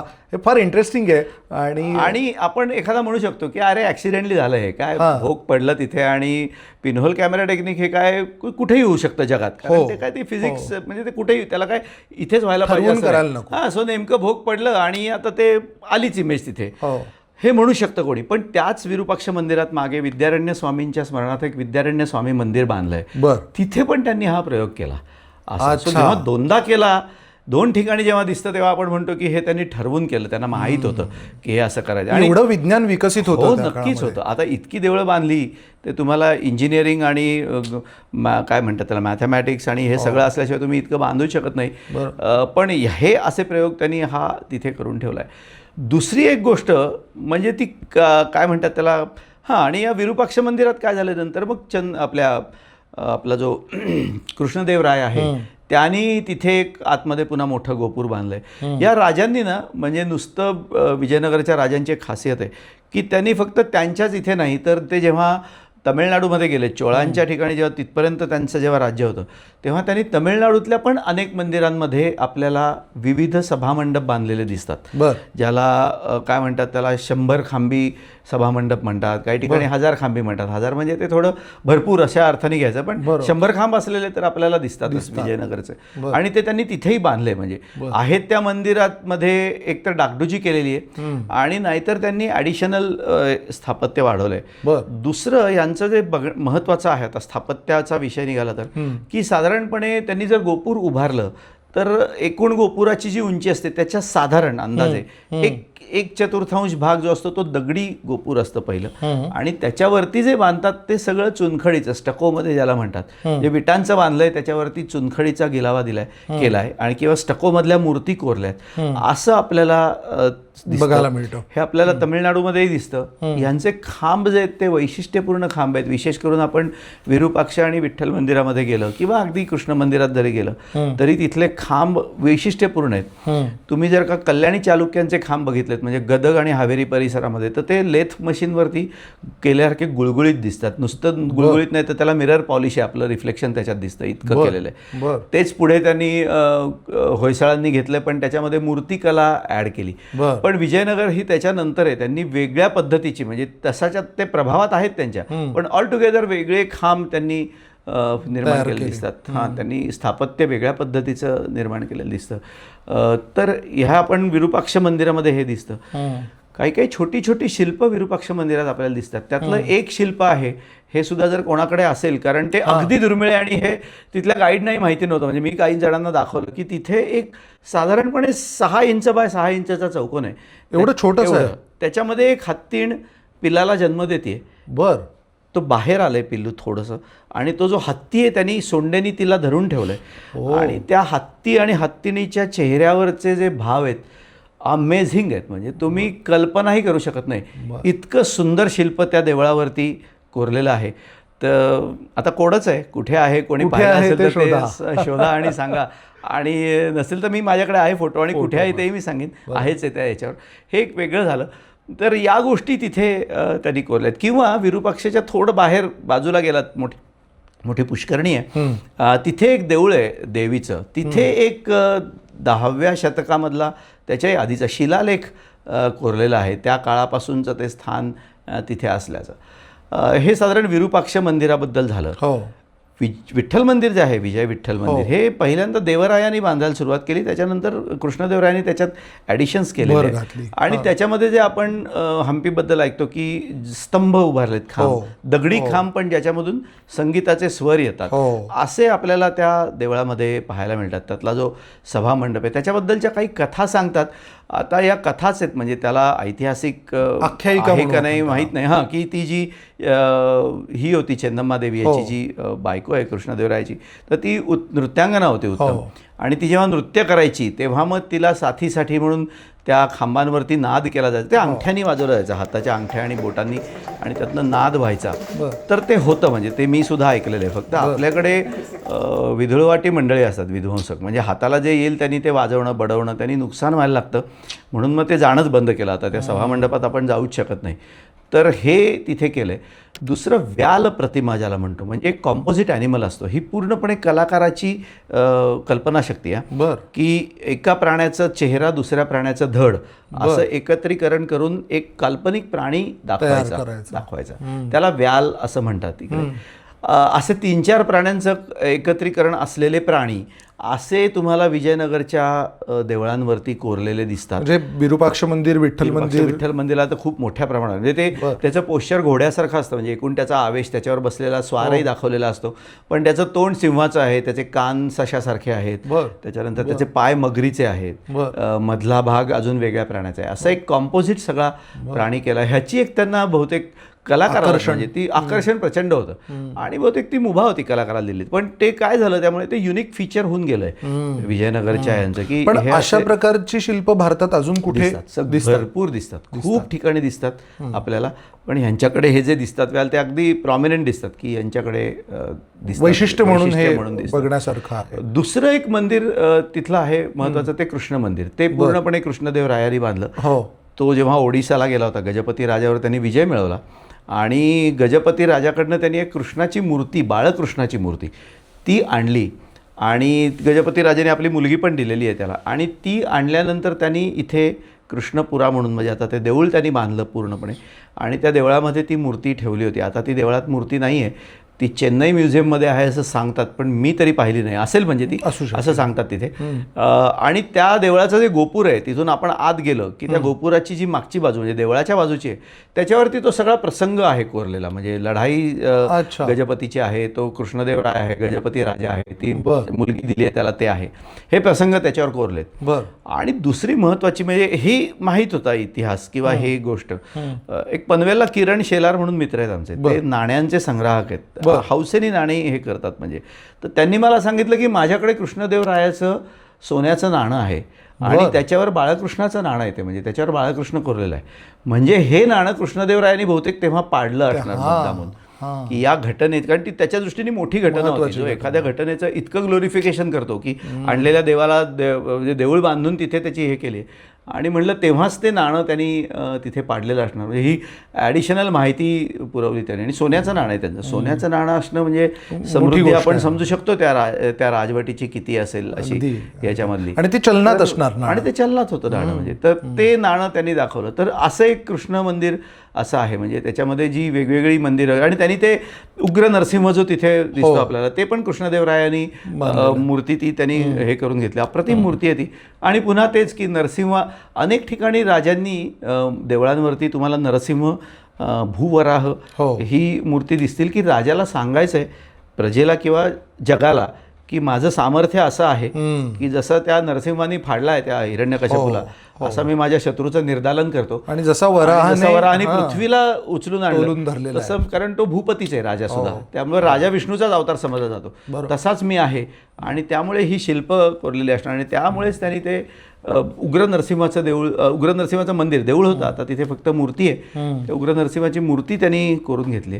तिथे जे गणपतीच्या ज्या 2 मोठ्या आपल्याला हंपीत दिसतात, तर त्या काही व्यापाऱ्यांनी डोनेशन देऊन त्या कडले कालू आणि ससीबे कालू म्हणतो त्यातली मूर्ती व्यापाऱ्यांनी करवून घेतलेली आहे. त्याचे शिलालेख आहेत ते त्या देवळाच्याच पाशी आहेत. आता त्यांनी काचेचं आवरण करून त्यांनी हे केलेलं आहे.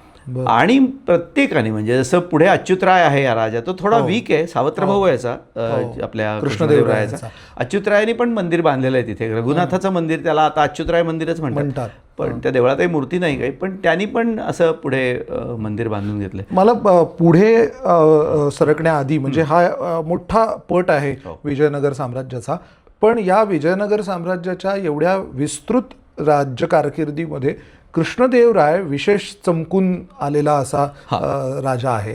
तर त्याच्याविषयी मला थोडंसं अधिक जाणून घ्यायला आवडेल. म्हणजे त्याचं एकंदरीत जी मला थोडीफार माहिती आहे ती अशी आहे की साहित्य, कला, संगीत, प्रशासन आणि सुशासन असं आणि सांस्कृतिक भरभराट अशी त्या कालखंडात बघायला मिळते. साधारण 1509 ते 1529 असा कालखंड आहे त्याचा. 20 वर्षाची त्याची कारकीर्द आहे. त्याच्यामध्ये त्यांनी म्हणजे राजवट तर त्यांनी वाढवलीच. म्हणजे जसं आपण ओरिसापर्यंत तो गेला होता, राज्यविस्तार तर प्रचंड आहे त्याचा. म्हणजे सर्व अगदी 3ही समुद्रापर्यंत त्याचे घोडे गेले होते असं होतंच, ते तर होतंच.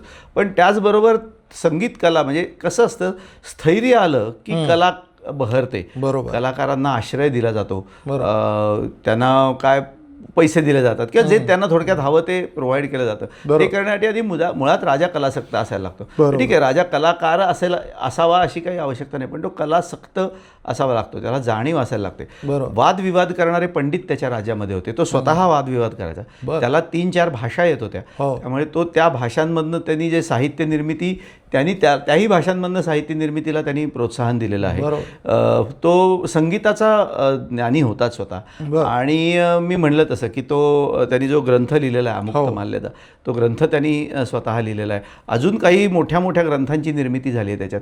आणि मी म्हटलं असं की सायणाचार्य, माधवाचार्य ही मंडळी जी आहेत ज्यांचं वेदांवरती कॉमेंट्री आहे ऑथेंटिक, तर त्याच्यावरती जे भाष्य आहे त्यांचं ते त्याच्याच राजवटीत केलं गेलं. तेनालीराम सारखा माणूस हा जो विद्वान होता हा त्याच्या राजवटी होता. ते अष्टदिग्गज म्हणतात, म्हणजे प्रत्येक क्षेत्रामधला महत्त्वाचा मंत्री, दरबारी लोक जे होते त्याला निवड होती चांगल्या चांगल्या लोकांची आणि त्यांनी हे केले. त्याच्याच काळामध्ये पुरंदरदास नावाचा एक आपल्याला उल्लेख करायलाच पाहिजे. त्याच्यामध्ये पुरंदरदास नावाचा एक मोठा संत त्याच्या काळामध्ये होऊन गेला.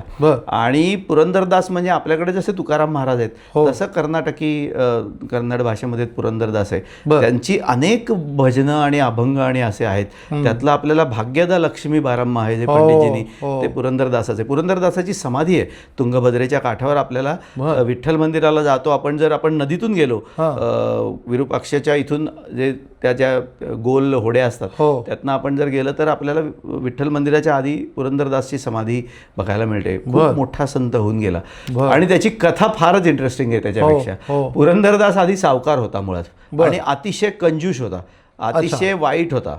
लोकांना फसवणे, व्याजाने पैसे देणे, आपण जे म्हणतो तसं. तारण ठेवली असेल वस्तू तरी ती व्याज चक्रवाढ व्याज लावून लुटायचं अशा पद्धतीतला होता आणि तो कंजूष म्हणूनच प्रसिद्ध होता. आणि त्याची बायको आहे सरस्वती नावाची, तर ती अतिशय साधी आणि सात्विक अशी होती. तर एकदा काय झालं, विठ्ठलाने एका गरीब याचकाचं रूप घेतलं आणि तो त्याच्या दरबारामध्ये गेला आणि म्हणला की मला म्हणजे याचक मला काहीतरी तू दे. तर तो म्हणला असं नुसतं देणार नाही मी, पैशाव्यवस्थित काहीतरी तारण म्हणून तुला माझ्याकडे ठेवायला लागेल.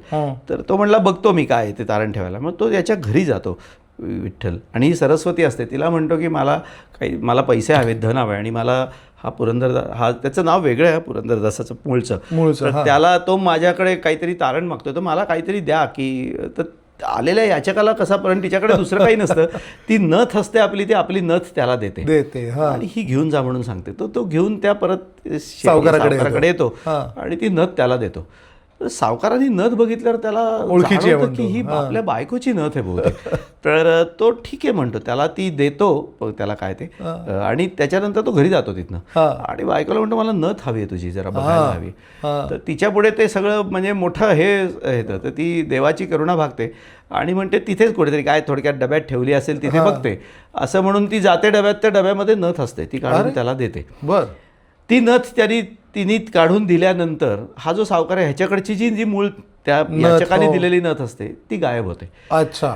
तेव्हा त्याला एकदम साक्षात्कार होतो की देव आपल्याकडे आपली परीक्षा बघायला याचक म्हणून आला आणि आपण अतिशय घाणेरड्या पद्धतीने त्याच्याशी वागलो आणि तिथून त्याचं पूर्ण ट्रान्सफॉर्मेशन आहे. त्यांनी सगळ्याचा परित्याग केलेला आहे सर्व गोष्टींचा आणि तो देवाची कीर्तनं भजनं अभंग म्हणत तो हम्पीमध्ये फिरायचा आणि त्यांनी केलेल्या रचना या खूप काय म्हणतात त्याला प्रासादिक तर होत्याच पण व्यावहारिक होत्या. म्हणजे तुम्ही भक्ती करा, बाकी मोह टाळा अशा करणाऱ्या होत्या. असा पुरंदरदास कृष्णदेवरायाच्या दरबारामध्ये होता आणि त्याची समाधी आहे पुरंदरदासाची. एक मंडप म्हणतात तसं पुरंदरदास मंडप म्हणतात, तुंगभद्रेच्या काठावरती त्यांनी बांधलेला आहे पुरंदरदासाचा. आणि तर असं म्हणजे की हे राजांमधला हा मग अच्युतराय येतो, मग त्याच्यानंतर रामराया येतो पुढे. म्हणजे थोडक्यात कृष्णदेवरायाने सर्व प्रकारे कला, सर्व प्रकारे विस्तार केला राज्याचा. सर्व गुणसंपन्न राजा होता तो आणि म्हणून तो आणि त्यांनी एक सोन्याची तलवार दिली आहे तिरुपतीच्या राजाला भेट. तिरुपतीला तुम्ही गेलात तर कृष्णदेवराय आणि त्याच्या 2 राण्यांची मूर्ती तिरुपतीच्या राजाने घडवून केलेली देवळात बघायला मिळते आपल्याला आजही तिथे. हे दुर्मिळ असेल ना असं एखाद्या राजाची मूर्ती देवळात. आणि 2 राण्या बाजूला उभ्या आहेत त्याच्या आणि मध्ये कृष्णदेवरायावर आपल्याकडे भारतीय टपाल खात्याने तिकीट काढलेलं आहे, त्याच्यावरही त्या मूर्तींचा फोटो आपल्याला दिसतो. तर तो सर्व गुणसंपन्न होता. म्हणजे राज्यविस्तार हे तर राजाचं मूळ कार्य आहे, त्यात म्हणजे बाय डिफॉल्ट असायलाच हवं. पण त्यांनी या गोष्टींना म्हणजे त्यांनी स्थापत्याची निर्मिती केली, कलेची निर्मिती केली, ग्रंथ निर्माण केले. ज्ञानी लोक, पंडित लोक आपल्या राज्यात होते, त्यांच्याकडनं ग्रंथ निर्मिती करून घेतली. व्यापार उदीम खूप मोठ्या प्रमाणावर भरभराटीला आलेला आहे त्याच्या काळामध्ये सर्व बाबतींमध्ये. हे असं सगळं त्याच्या काळामध्ये झालेलं दिसतं. 1529 पर्यंतचा त्याचा काळ आहे विषयाचा कृष्णदेवरायाचा. बरोबर. म्हणजे साधारण हे हरिहर आणि बुक्क यांनी साम्राज्याला सुरुवात केली 1326 ला सुरुवात केली आणि हे 1519 200 वर्ष झालेले आहेत आतापर्यंत. 200 वर्ष पूर्णपणे चढत्या क्रमाने, मला तेच पूर्ण चढत्या क्रमाने राज्य आहे. त्याच्यामध्ये काही काळ अप्स अँड डाऊन्स असू शकतील थोडेसे, पण किरकोळ. आणि ह्या 200 वर्षाच्या काळामध्ये बाकीच्या बाजूने पोर्तुगीज यायला सुरुवात झाली होती, पोर्तुगीजांना मुघल होते. हरवलेलं आहे या राजांनी, पूर्णपणे हरवलंय पोर्तुगीजांना. आदिलशाही, निजामशाही, कुतुबशाही पण म्हणजे जे बहामनी राज्य होतं त्यांना हरवलेलं आहे. बर आणि वेगवेगळ्या लढायांचे उल्लेख आहेत, म्हणजे तह करायला भाग पाडलंय, सपशेल पराभव केलाय, किल्ल्यामध्ये कोंडून ठेवलंय, बापरे. असे प्रचंड उल्लेख येतात. म्हणजे त्यांनी पूर्णपणे, कारण एवढी संपत्ती आहे असं म्हणल्यानंतर ते लचके तोडायला येणारच, पण ह्यांनी येऊ दिलं नाही त्यांना जवळ. हे सुरक्षा व्यवस्था एकदम कडेकोट पूर्णपणे. आणि बंदोबस्त आहे. म्हणजे राजवटच तेवढी प्रबळ होती, सैन्यच तेवढं आणि प्रबळ होतं. नौदल पण आहे, म्हणजे जहाज हो, त्यांचं नौदलही आहे त्यांचं, कारण समुद्रकिनारा. पण त्यांचं नौदल आणि जसं चोळांचं आपल्याला दिसतं की चोळांनी पूर्णपणे इंडोनेशियापर्यंत ती मंडळी गेली नाही, तिकडेपर्यंत त्यांनी तिकडल्या राजाचा, शैलेंद्र वगैरे राजवटी आहेत त्यांचा पराभव केल्याचं दिसतं. असे इथे नाही आहेत उल्लेख. कदाचित नौदल त्यांचं आपल्या सीमेच्या संरक्षणासाठी वगैरे म्हणावं किंवा असेल, पण नौदल होतं मात्र. विजयनगरचं नौदल होतं, ही गोष्ट आहे. त्याच्यानंतर बंदरं त्यांनी विकसित केली होती. मी म्हणलं तसं की चौल, दाभोळ, राजापूर ही महाराष्ट्रातली बंदरं आहेत की ज्याच्यामधनं माल यायचा, परदेशातून माल या बंदरात उतरवला जायचा आणि यायचा, अशी बंदरं विकसित केली होती. सर्वांगीण प्रगती त्यांनी केलेली होती. त्यामुळे पण म्हणजे दुर्दैवाने असं दिसतं, इतिहासाचं जुजबी वाचन असेल तर, की कुठेतरी ह्या समृद्ध राज्य परंपरेला, राज्यव्यवस्थेला खीळ बसते, खिंडार पडतं आणि हळूहळू उतरती कळा लागते. कसं असतं, ब्रिटिशांचंही झालं शेवट. हो. 150 वर्षानंतर अवकाळ म्हणजे त्यांचा गेला सगळा, की ज्यांच्या काय ते साम्राज्यावरून सूर्य ढळणार नाही असं होतं. आज तुम्ही बघाल तर एक देश राहिला किरकोळ, ते होतच राहतं. तसंच झालं जवळजवळ 250 वर्षापर्यंत. मी म्हटलं जसं की रामराया जो आहे, जो पहिल्यांदा तुम्ही उल्लेख केला, 86 ते 90 वर्षाचे वय येतं. राक्षस तागडीची लढाई, किंवा ज्याला तालिकोट म्हणतात, तालिकोटची लढाई प्रसिद्ध आहे ती. 1565 साली ती लढाई झाली. 5ही शाह्या एकत्र आल्या आणि त्यांनी लढाई केली.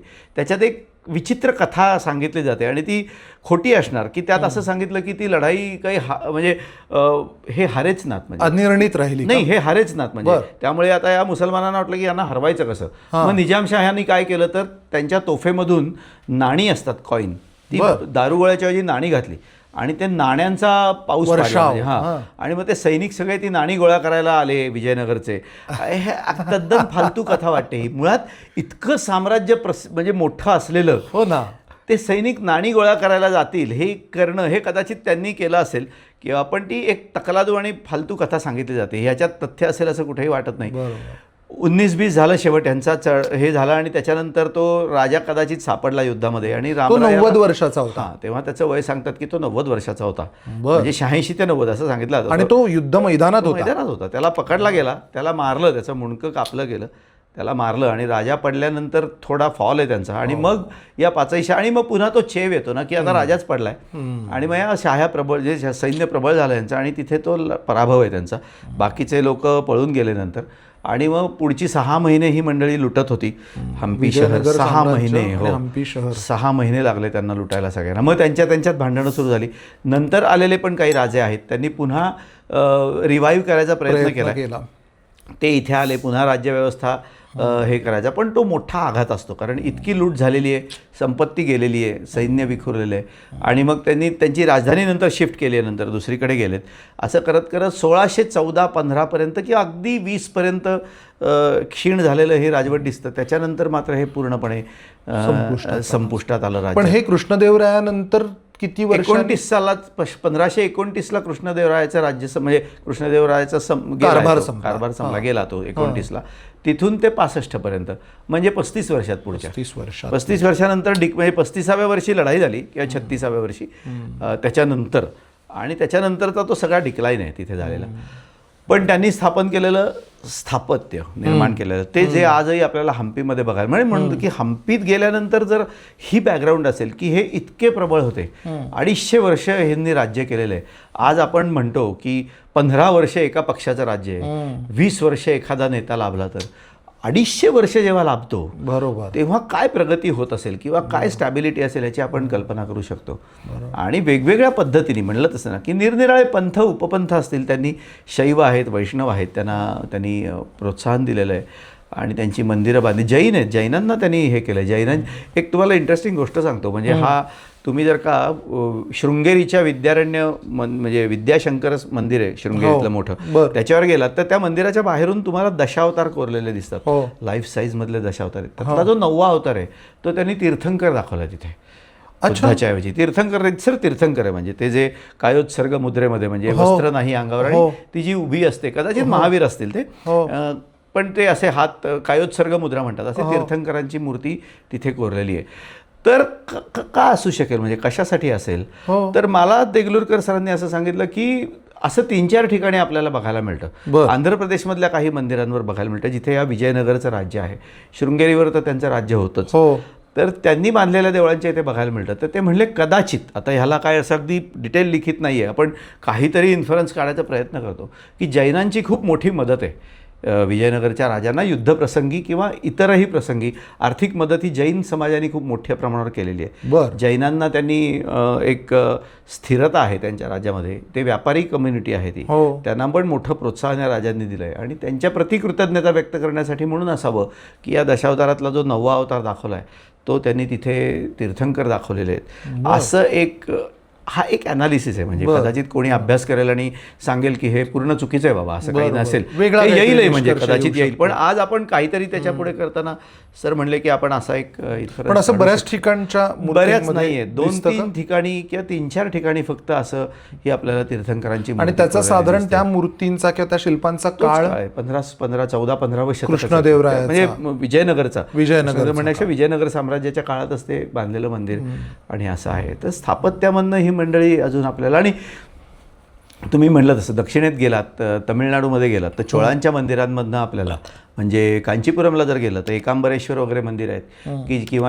किंवा तुमचं वरदराज पेरुमल मंदिर आहे की ज्याच्यामध्ये बरेच मोठा भाग हा विजयनगरच्या राजांनी बांधलेला आहे. हे दिसतंच, म्हणजे मोठे मंडप आहेत मोठमोठे, ते व्याल फिगर तुम्हाला दिसतात, ते खांब दिसतात आणि ते जाणवतं की हे सगळं विजयनगरच्या आणि आहेत. म्हणजे ऐतिहासिक उल्लेखही आहेच आहेत, पण ते न बघता जरी गेलं तरी कळतं की अरे हां हे सगळं विजयनगरने केलेलं आहे.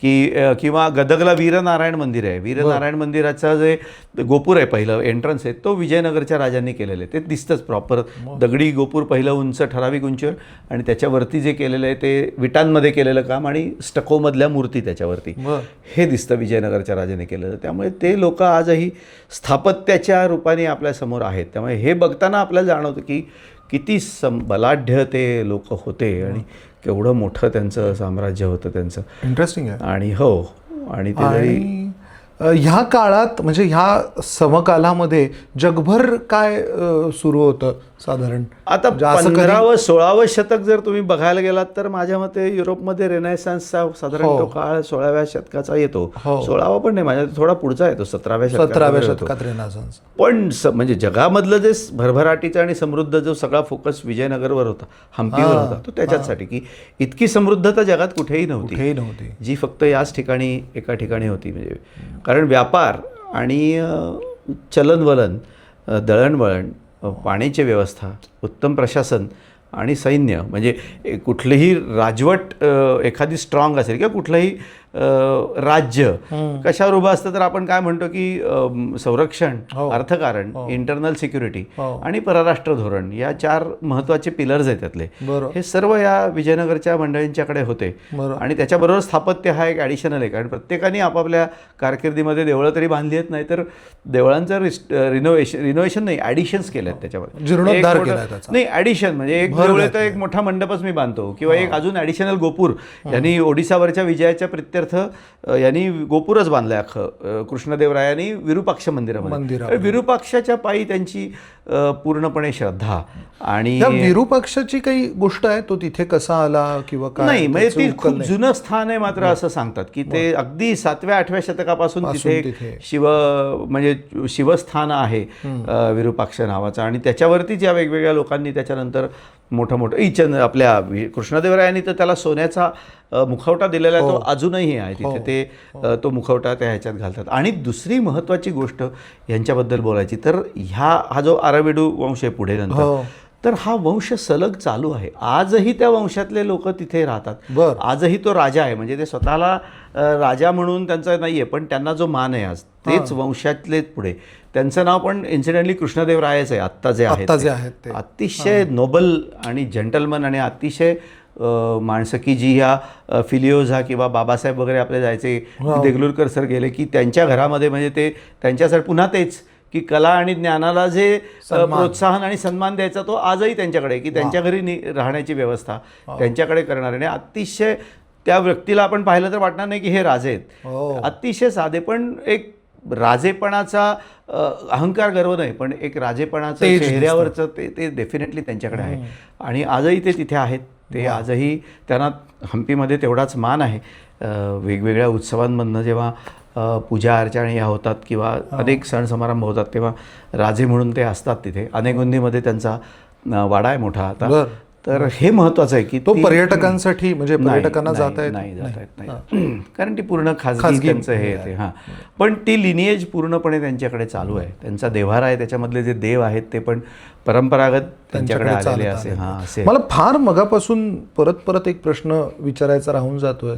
म्हणजे एवढं समृद्ध साम्राज्य आहे तरीही ती का नेमकी तालिकोटची लढाई व्हावी, असं काय कारण? नाही, लढाई व्हावी म्हणजे मी म्हणलं तसं की हे बुभुक्षित सगळे मुसलमान 5ही शाया टपलेल्याच होत्या, हल्ला करायला टपलेल्याच होत्या.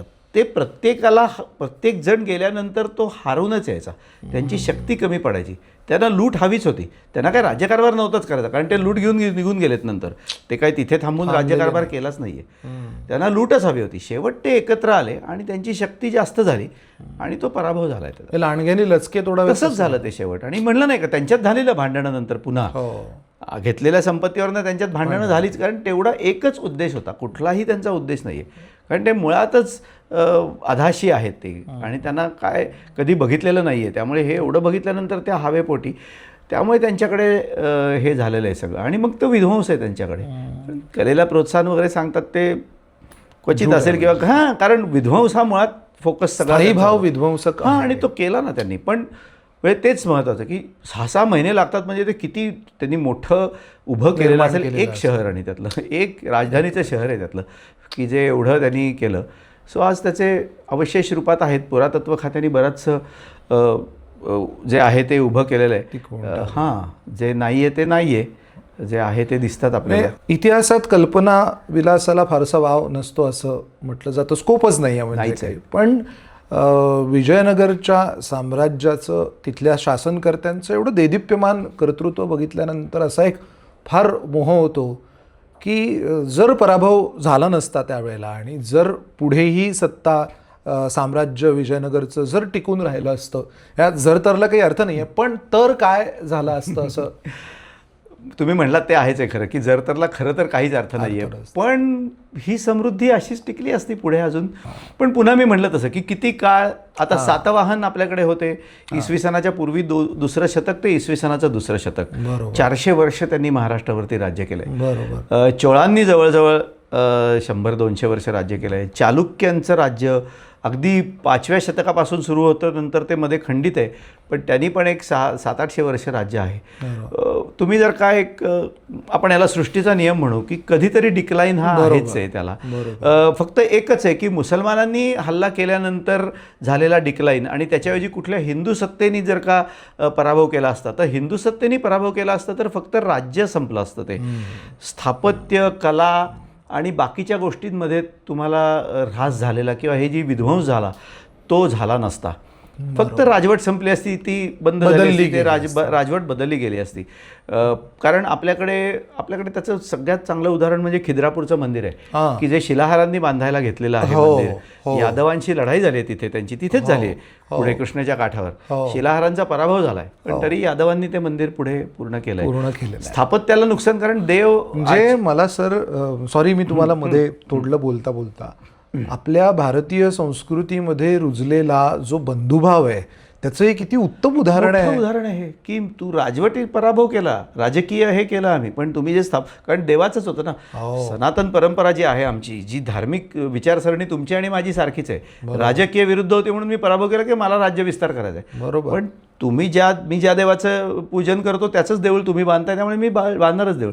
आणि जरी मी बांधलं नाही तरी किमान पक्षी तोडलं तरी नसतं, लूट दस्ती केली. त्याचं अतिशय सुंदर उदाहरण द्यायचं झालं तर कांचीपुरमचं द्यायला लागेल. कारण कांचीपुरमला पल्लव आणि तुमचे हे चालुक्य यांच्या सततच्या लढाया आहेत कायम. पल्लव आणि चालुक्यांच्या लढाया, कोणी बदामीवरती हल्ला करून बदामी लुटतंय, त्याच्यानंतर जेव्हा चालुक्य प्रबळ झाले तेव्हा ते पल्लवांच्याकडे जाऊन कांचीपुरम लुटतायत.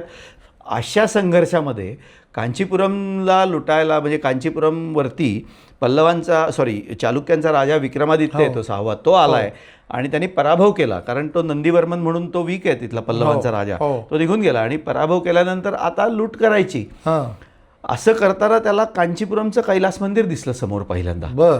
आणि ते दिसल्यानंतर त्यांनी पहिलं थांबवलं सैन्याला आणि कुठल्याही प्रकारची हिंसा न करता तुम्ही प्रवेश करा नगरीमध्ये असा आदेश दिला. दुसरं त्या पुजाऱ्याला बोलावलं आणि सांगितलं की किती संपत्ती आहे या देवळाची तुझ्याकडे राजाने ठेवलेली. त्यांनी काहीतरी सांगितलं असेल 1 कोटी 2 कोटी काय असेल तेवढी संपत्ती त्यांनीच ॲडिशनल दिली. स्वतःसाठी एक पूजा करायला लावली. आणि त्याची जी लोकमहादेवी नावाची राणी आहे तिने ते बघितल्यानंतर ती म्हणली असं मंदिर आपल्या राज्यामध्ये पाहिजे.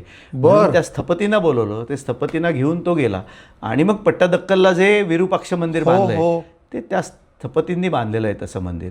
आणि हे सगळं त्या विक्रमादित्यांनी शिलालेख कोरून त्या देवळावर कोरून ठेवलंय की मी हे कुठे आहे? कांचीपुरमला कैलासनाथ मंदिरात आहे. हे सगळं त्यांनी त्या शिलालेखात कोरून ठेवलेलं आहे की असं असं असं असं मी केलं इथे आल्यावर आणि मला हे असं असं दिसलं आणि मी सांगितलं की हे आता विध्वंस नाही करायचं. असं म्हणजे तो लूट करायला आला, म्हणजे हरवलंच ना त्याला. आता हरवल्यानंतर काय नगराचा विध्वंस, कारण वातापी म्हणजे आधी त्याच्या पूर्वजांनी माझ्या वडिलांना आज्यांना मारले, जाळलेली आहे बदामी, ही नोंदी आहेत. तर त्यांनी आलेलं असताना त्यांनी सांगितलं नाही आता हे नाही करायचं आणि हे इतकं सुंदर आहे की हे मी तोडूच शकत नाही. तर अशी संस्कृती आहे आपली, अशी उदाहरणं आहेत. त्यामुळे तुम्ही म्हणलात तसं जर कुठल्या तरी राजाने नंतर वीक झाली सत्ता, नैसर्गिक आहे, होऊ शकते, दुसऱ्या राजाने केलं असतं तर स्थापत्य आणि हे टिकून राहिलं असतं. कदाचित भरभराट झालेली त्या राजवटी त्यांनी सगळा तो व्यापार स्वतःच्या ताब्यात घेतला असता, ते कंटिन्युएशनमध्ये केलं असतं. असं असतं. पुन्हा तेच आहे की इतिहास हा शब्दच असा आहे ना, इति हा अधिक स, जे घडलं ते घडलं. पण अशी अस्वस्थता आपल्याला म्हणजे शिवाजी महाराजांच्या बाबतीत येते, पहिल्या बाजीराव पेशव्याच्या बाबतीत येते, प्रत्येकाच्या 1857च्या बंडाबद्दल येते, प्रत्येक घटनेला येते की अरे हे नसतं झालं तर. पण मी सर सांगू का, म्हणजे मला असं नेहमी वाटतं की असं नसतं झालं तर काय, हा मनात येणारा मोहापायी येणारा स्वाभाविक प्रश्न आहेच. मला दुसरीकडे असंही वाटतं की त्यावेळेला ते झालं, त्याच्यानंतर हे झालं, त्यानंतर हे झालं, त्या वेळेवरती आपलं कंट्रोल नव्हतं किंवा तिथे आपल्याला नियंत्रण नाही ठेवता आलं. पण आज काय होऊ शकतं आणि उद्या काय होऊ शकेल ह्याच्यावरती तरी आपण नियंत्रण ठेवू शकतो. मग इतिहासातून जे शिकायचं म्हणतात की झालं ते झालं, पण आज 5 शाह्या एकत्र आल्या त्यांनी लढतायत. मग माझी तयारी हवी आधी. त्या राजाला जर कल्पना असती किंवा त्या राजवटीला की आत्ता मी एकेकाला हरवतोय, उद्या 5 जण आले तर काय होईल, बरोबर त्याच्याकडे सगळे विद्वान आहेत, म्हणजे ती सेनापती मोठे सेनापती आहेत की ठीक आहे बाबा आपल्याला अशा अशा पद्धतीने लढाई करायला लागेल. प्रत्येक ह्याच्यामध्ये म्हणजे प्रत्येक वेळी काही सैन्य आता लोकशाही पद्धत आहे, तेव्हाची नव्हती, आता वेगळ्या पद्धतीने संकट आहेत. म्हणजे माझं म्हणणं असं आहे की संकट कुठली येतील हे ॲसेस करणं आणि त्याच्याशी मुकाबला करताना काय संदर्भ मिळतात बाबा इतिहासात, किंवा इतिहासातली घटना जर अशा पद्धतीने माझ्या बाबतीत घडली तर घरामध्ये झालेला भेद आहेत काही ठिकाणी, हे टाळणं, हे न होऊ देणं, किंवा अशा गोष्टी केल्या तरी म्हणतात ना इतिहासातनं शिकण्यासारखं खूप आहे. म्हणजे व्यक्तींनी शिकण्यासारखं आहे, राजवटींनी पण शिकण्यासारखं आहे, बरोबर, जसं सत्ताधाऱ्यांनी पण शिकण्यासारखं आहे की जसं शिवाजी महाराजांनी नौदलाची रचना केली तर त्यांनी काही त्यांची जहाजं समुद्रात जाऊन लढाया करण्यासाठी नव्हतीच, तर त्यांचा उद्देश होता की माझी किनारपट्टी सुरक्षित राहायला पाहिजे. बरोबर. हा फोकस जरी ठेवला असता तरी ते आपलं जे काय 26 अकराचं जे झालं किनारपट्टीवर झालं नसतं कदाचित. इतिहासातनं शिकण्यासारखं हेच आहे की शिवाजी महाराजांनी केलं आपण म्हणतो, पण त्यांनी अरे हा फोकस होता त्यांचा, दूरदृष्टी अशी ही होती. तर त्या राजांनी काय केलं, हे कशासाठी केलं, हा जरी विचार केला, हे जरी इतिहासातून शिकलं तरी खूप झालं नाही. सर तुम्ही मगाशी आपलं जेव्हा गप्पांना सुरुवात झाली तेव्हा एका ठिकाणी तुम्ही उल्लेख असा केला होता की हम्पीमध्ये आपण 2 दिवस 3 दिवस फिरल्यानंतर भग्नावशेष पाहिल्यानंतर थोडीशी उदासी येते. तर मला असं आवर्जून आज म्हणावं असं वाटेल की आता जेव्हा आमचे दर्शक हा पॉडकास्ट ऐकून हम्पी बघायला जातील तेव्हा त्यांच्या मनात ही उदासी येणार नाही. मी तेच म्हणणार होतो की ते भग्न झालेलं दिसेल, पण त्याच्या मागची कारण मीमांसा एक, आणि ते किती भव्य होतं आणि ते किती मोठं केलं होतं. कालाय तस्मै नमः म्हणू आपण, कालौघात हे असं झालं, पण हे होतं किती भव्य. आपण आज जिथे उभं आहोत तिथे ते महानवमी डिब्बा म्हणून जो आहे, कृष्णदेवरायाच्या काळामध्ये ते एक मोठा चौथरा उभारलेला आहे तो, आणि त्या चौथऱ्यावरती एक महालासारखं होतं, आणि तिथे महानवमी म्हणजे आपली जी हे असतं नवरात्रीमधला जो 9वा दिवस असतो त्या दिवशी तिथे उत्सव करायचा. आणि आज जशी 26 जानेवारीला परेड होते आपल्याकडे, त्या पद्धतीत होतं. म्हणजे राजघराण्यातले लोक तिथे बसणार आणि विविध खेळ सादर होणार, सैनिक मानवंदना देणार घोड्यावरनं हत्तीवरनं राजाला, त्याच्यानंतर नृत्य आणि ह्याचे आविष्कार तिथे होणार, आणि तो एका उंचावरनं हे सगळं बघणार, आपलं सामर्थ्य किती आहे ते. तर हा पण त्याच्याकडे हे होता की आपल्याला, आणि काय माहित नाही, तो कदाचित कुठल्या परदेशी पाहुण्यांना बोलवत असेल किंवा व्यापाऱ्यांना आणि दाखवत असेल की बघा आमचं सामर्थ्य किती आहे. आपण बोलवतोच दरवर्षी 26 जानेवारीला एक परदेशी पाहुणा असतो, तर ते करतो. तर असं तिथे होत होतं. आज तो चौथरा आहे, तर ते उभं राहून आपण ते व्हिज्युअलाइज करावं ना की खालनं मिरवणूक चालली आहे, राजा बसलाय आणि हे असं म्हणल्यानंतर आपल्याला नाही येत. आपल्याला वाटेल की केवढं मोठं साम्राज्य होतं. ठीक आहे, पडलाय हा भाग एक झाला त्यातला, पण किती मोठं होतं आणि त्यांनी किती ही ठेवून दिलेला आहे वारसा आपल्याला. त्या रूपाने ती मंडळी राजमंडळी आहेत आज आपल्यासमोर दिसत आहेत आपल्याला. सर, तुम्ही बोलता बोलता हे एक उदाहरण जसं सांगितलं, तसं ते हत्तीण पिल्लाला जन्म देतेच्या चित्राचं उदाहरण सांगितलं. त्यानंतर विठ्ठल मंदिरात कोरलेल्या मूर्तींबद्दल तुम्ही बोललात. अशी एक 3-4, तर असं आमच्या खास उन्हाळ भटकंतीच्या दर्शकांसाठी म्हणून हम्पीला गेल्यानंतर एक 5 हँड्स ऑन टिप्स किंवा हे नक्की करा असं काय सांगता येईल? म्हणजे खरं सांगायचं तर, म्हणजे ही काही मी जाहिरात करत नाही, पण माझं जे पुस्तक आहे हम्पी बदामी, आणि आता ते वाढवलंय, गदग परिसर पण घेतलाय, ते घेऊन जावं, कारण त्याच्यात मी त्यातल्या डिटेल गोष्टी दिलेल्या आहेत त्याच्यामध्ये. पण मुळामध्ये सगळ्यात पहिलं आणि महत्त्वाचं म्हणजे वेळ काढून जावं. मी एका दिवसात हम्पी बघायचे असेल तर मी सांगेन बघूच नाही. बरोबर. हां, वेळ काढून जावं, मुळात न्याय द्यावा त्या ठिकाणांना तिथे बघण्याला. कारण तिथे तुम्हाला एका काय अर्ध्या दिवसात पण हम्पी दाखवणारे गाईड किंवा मंडळी असतात की कशाला लागतो एवढा, असं न करता.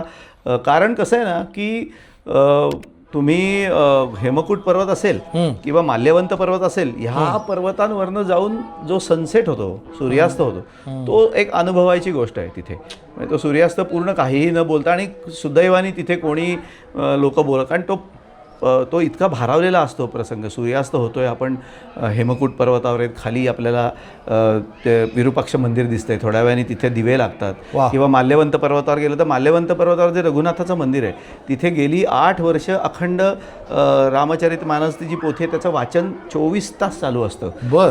ते आवाज येत असतात ते, आणि एक तो भारावलेलं वातावरण असतं. हे संध्याकाळी तिथे जाऊन अनुभव. म्हणजे मला गाडी पकडायची 6ची, मग मी आता 4 वाजताच जातो, असं करू नये. तिथे जाताना 2-3 दिवस घेऊन जाताना हे बघावं. कारण हम्पी ना हा पुन्हा असं आहे की तो बघण्याचा, त्याच्याचबरोबर अनुभवण्याचा, ते झिरपलं पाहिजे तुमच्यात, ते फील घेतला पाहिजे तुम्ही तो हम्पीचा, तर ते अजून जास्तीत जास्त सूर्योदय बघण्यासारखे आहेत तिथे तुम्ही.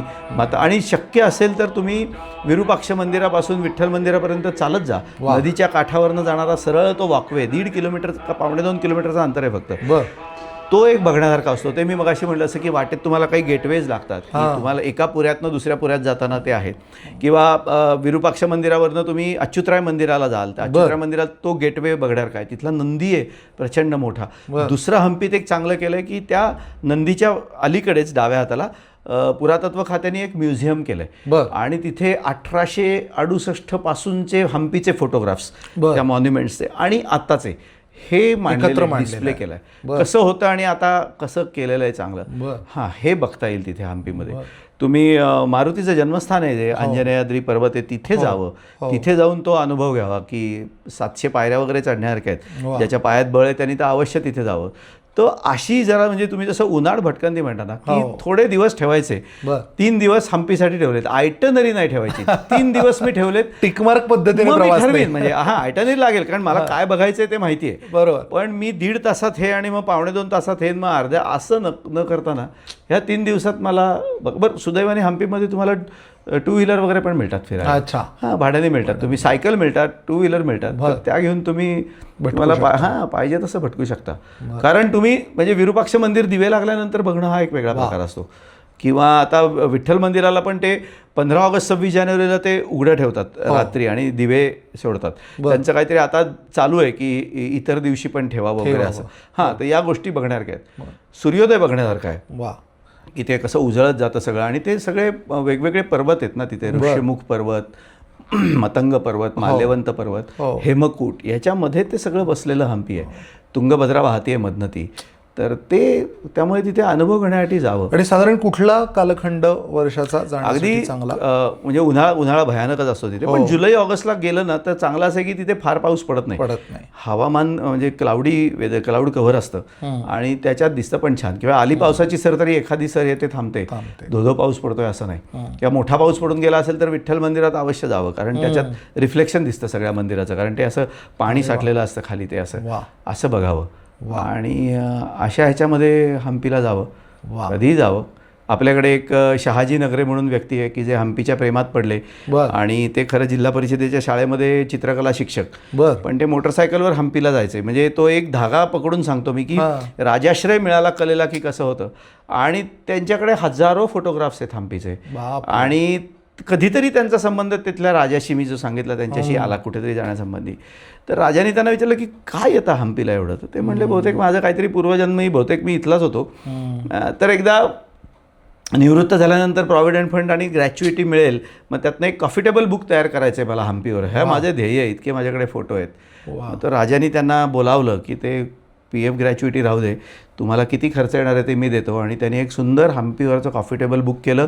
आता ते सतत हम्पीला जातात. या वसुंधरा फिलिओझा म्हणा किंवा हे फ्रिट्ज आणि ही मंडळी होती म्हणा, हे जेव्हा जायचे तेव्हा ते शहाजीला बोलून घेते. कारण ते एवढे फिरलेले आहेत की त्यांना ठिकाणं माहिती आहेत, कुठे कुठे शिलालेख सापडतात ते माहिती आहेत. मग ते शिलालेखांचं वाचन होतं. त्यांना राजांनी काही हे केलं, म्हणजे त्यांची राहण्याची वगैरे व्यवस्था केली की ठीक आहे तुम्ही आलात की आता तुम्ही माझेच पाहुणे इथे जायचं. म्हणजे पुन्हा राजाश्रय आला कलेला की तुम्ही करताय ना. सो असं भारावून जाऊन हम्पीसाठी करणारी मंडळी सुद्धा हम्पीमध्ये आहेत. त्यामुळे तसं करावं आपण, आपल्याला पाहिजे तसं. पण मी म्हणलं असं की काही दिवस घेऊन जावं आणि मनसोक्त बघावं.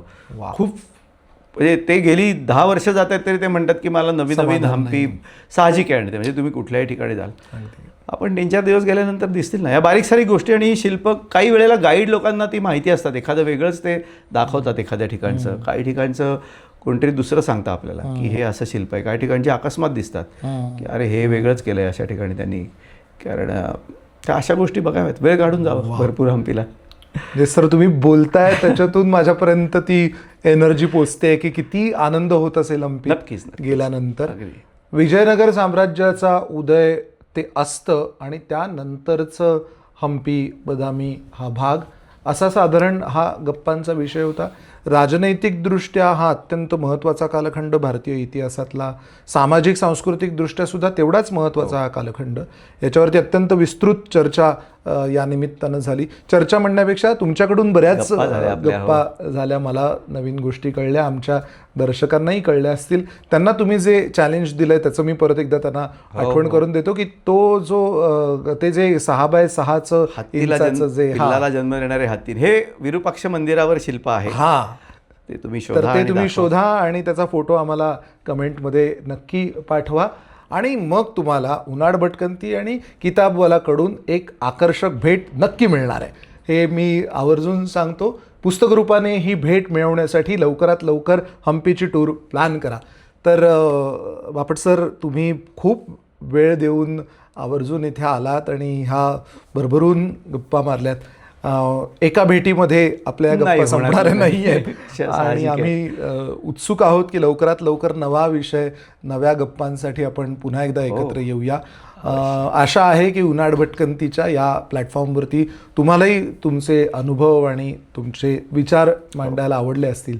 कसं वाटतंय तुम्हाला? खूपच अतिशय आवडलं. मुळात अगदी सरधोपट मुलाखत होण्यापेक्षा आपण गप्पा मारल्या वेगवेगळ्या विषयांवरती. आणि हा कसं झालंय, हम्पी बदामी हा आजच्या भाषेत हॉट टॉपिक आहे. लोकांच्याकडे स्वतःचं वाहन आहे त्यामुळे लोक जातात. पण मी परत म्हटलं तसं कुठेही जा, अगदी तुम्ही जेजुरीला जा, पण गृहपाठ करून जा, काय आहे ते आधी बघून जा त्याच्यामध्ये. तर तिथलं जास्त आपल्याला ती बोलतात शिल्प म्हणा की आपण कनेक्ट होतो तिथं. तसं हम्पीशी जाल तेव्हा हे करा. ही चर्चा त्या मानाने खूप छान झाली त्यामुळे की वेगवेगळा इतिहास, कला, संस्कृती या सगळ्याशी आणि कुठले ठोकळेबाज प्रश्न आणि सिक्वेन्समध्ये नाही तर आपण जसं जसं आपल्याला हे गेलं त्याप्रमाणे बोलत गेलो. हम्पी आहेच तसं सर्वांगाने विकसित झालेलं आहे ते, त्यामुळे आपण कसं बघू आणि कसं हे करू. हे बरं झालं या निमित्ताने लोकांना असं सांगता आलं की हम्पीला डोळच भटकंती करा. घाईघाईमध्ये जाऊ नका, वेळ नसेल तर अजिबात जाऊ नका, पण जाल तेव्हा मात्र वेळ काढून जा. म्हणजे मला सर आता तुमच्यावर बोलताना असं वाटलं की फक्त विरूपाक्ष मंदिर बघायला एक दिवस गेलो. हां, म्हणजे विठ्ठल मंदिर बघायला एक दिवस अवश्य करावं, अवश्य करावं, काढलं पाहिजे. तर मनपूर्वक धन्यवाद. आणि उन्हाळ भटकंतीच्या सगळ्या आमच्या प्रेक्षकांना पुन्हा एकदा आठवण करून देतो की आपण हे आज जसा गप्पांचा एक प्रवास नेहमी घडवतो तसा आपण प्रत्यक्ष प्रवाससुद्धा तुम्हाला घडवतो. आपल्या डोमेस्टिक आणि इंटरनॅशनल टूर्स आहेत त्याविषयीची माहिती खाली डिस्क्रिप्शनमध्ये दिलेली आहे, ती नक्की चेक करा. तुम्हाला या गप्पा कशा वाटल्या ते आम्हाला जरूर कळवा. आणि आशुतोष सर, तुम्ही आवर्जून या गप्पांमध्ये सहभागी झालात, तुमचे मनपूर्वक आभार. आणि हो, फोटो पाठवायला विसरू नका आणि चॅनल सबस्क्राईब करायला विसरू नका. भेटूया पुन्हा अशाच एका गप्पांच्या भागामध्ये. तोपर्यंत बापट सर तुमचे मनपूर्वक धन्यवाद आणि प्रेक्षको तुमचेही धन्यवाद.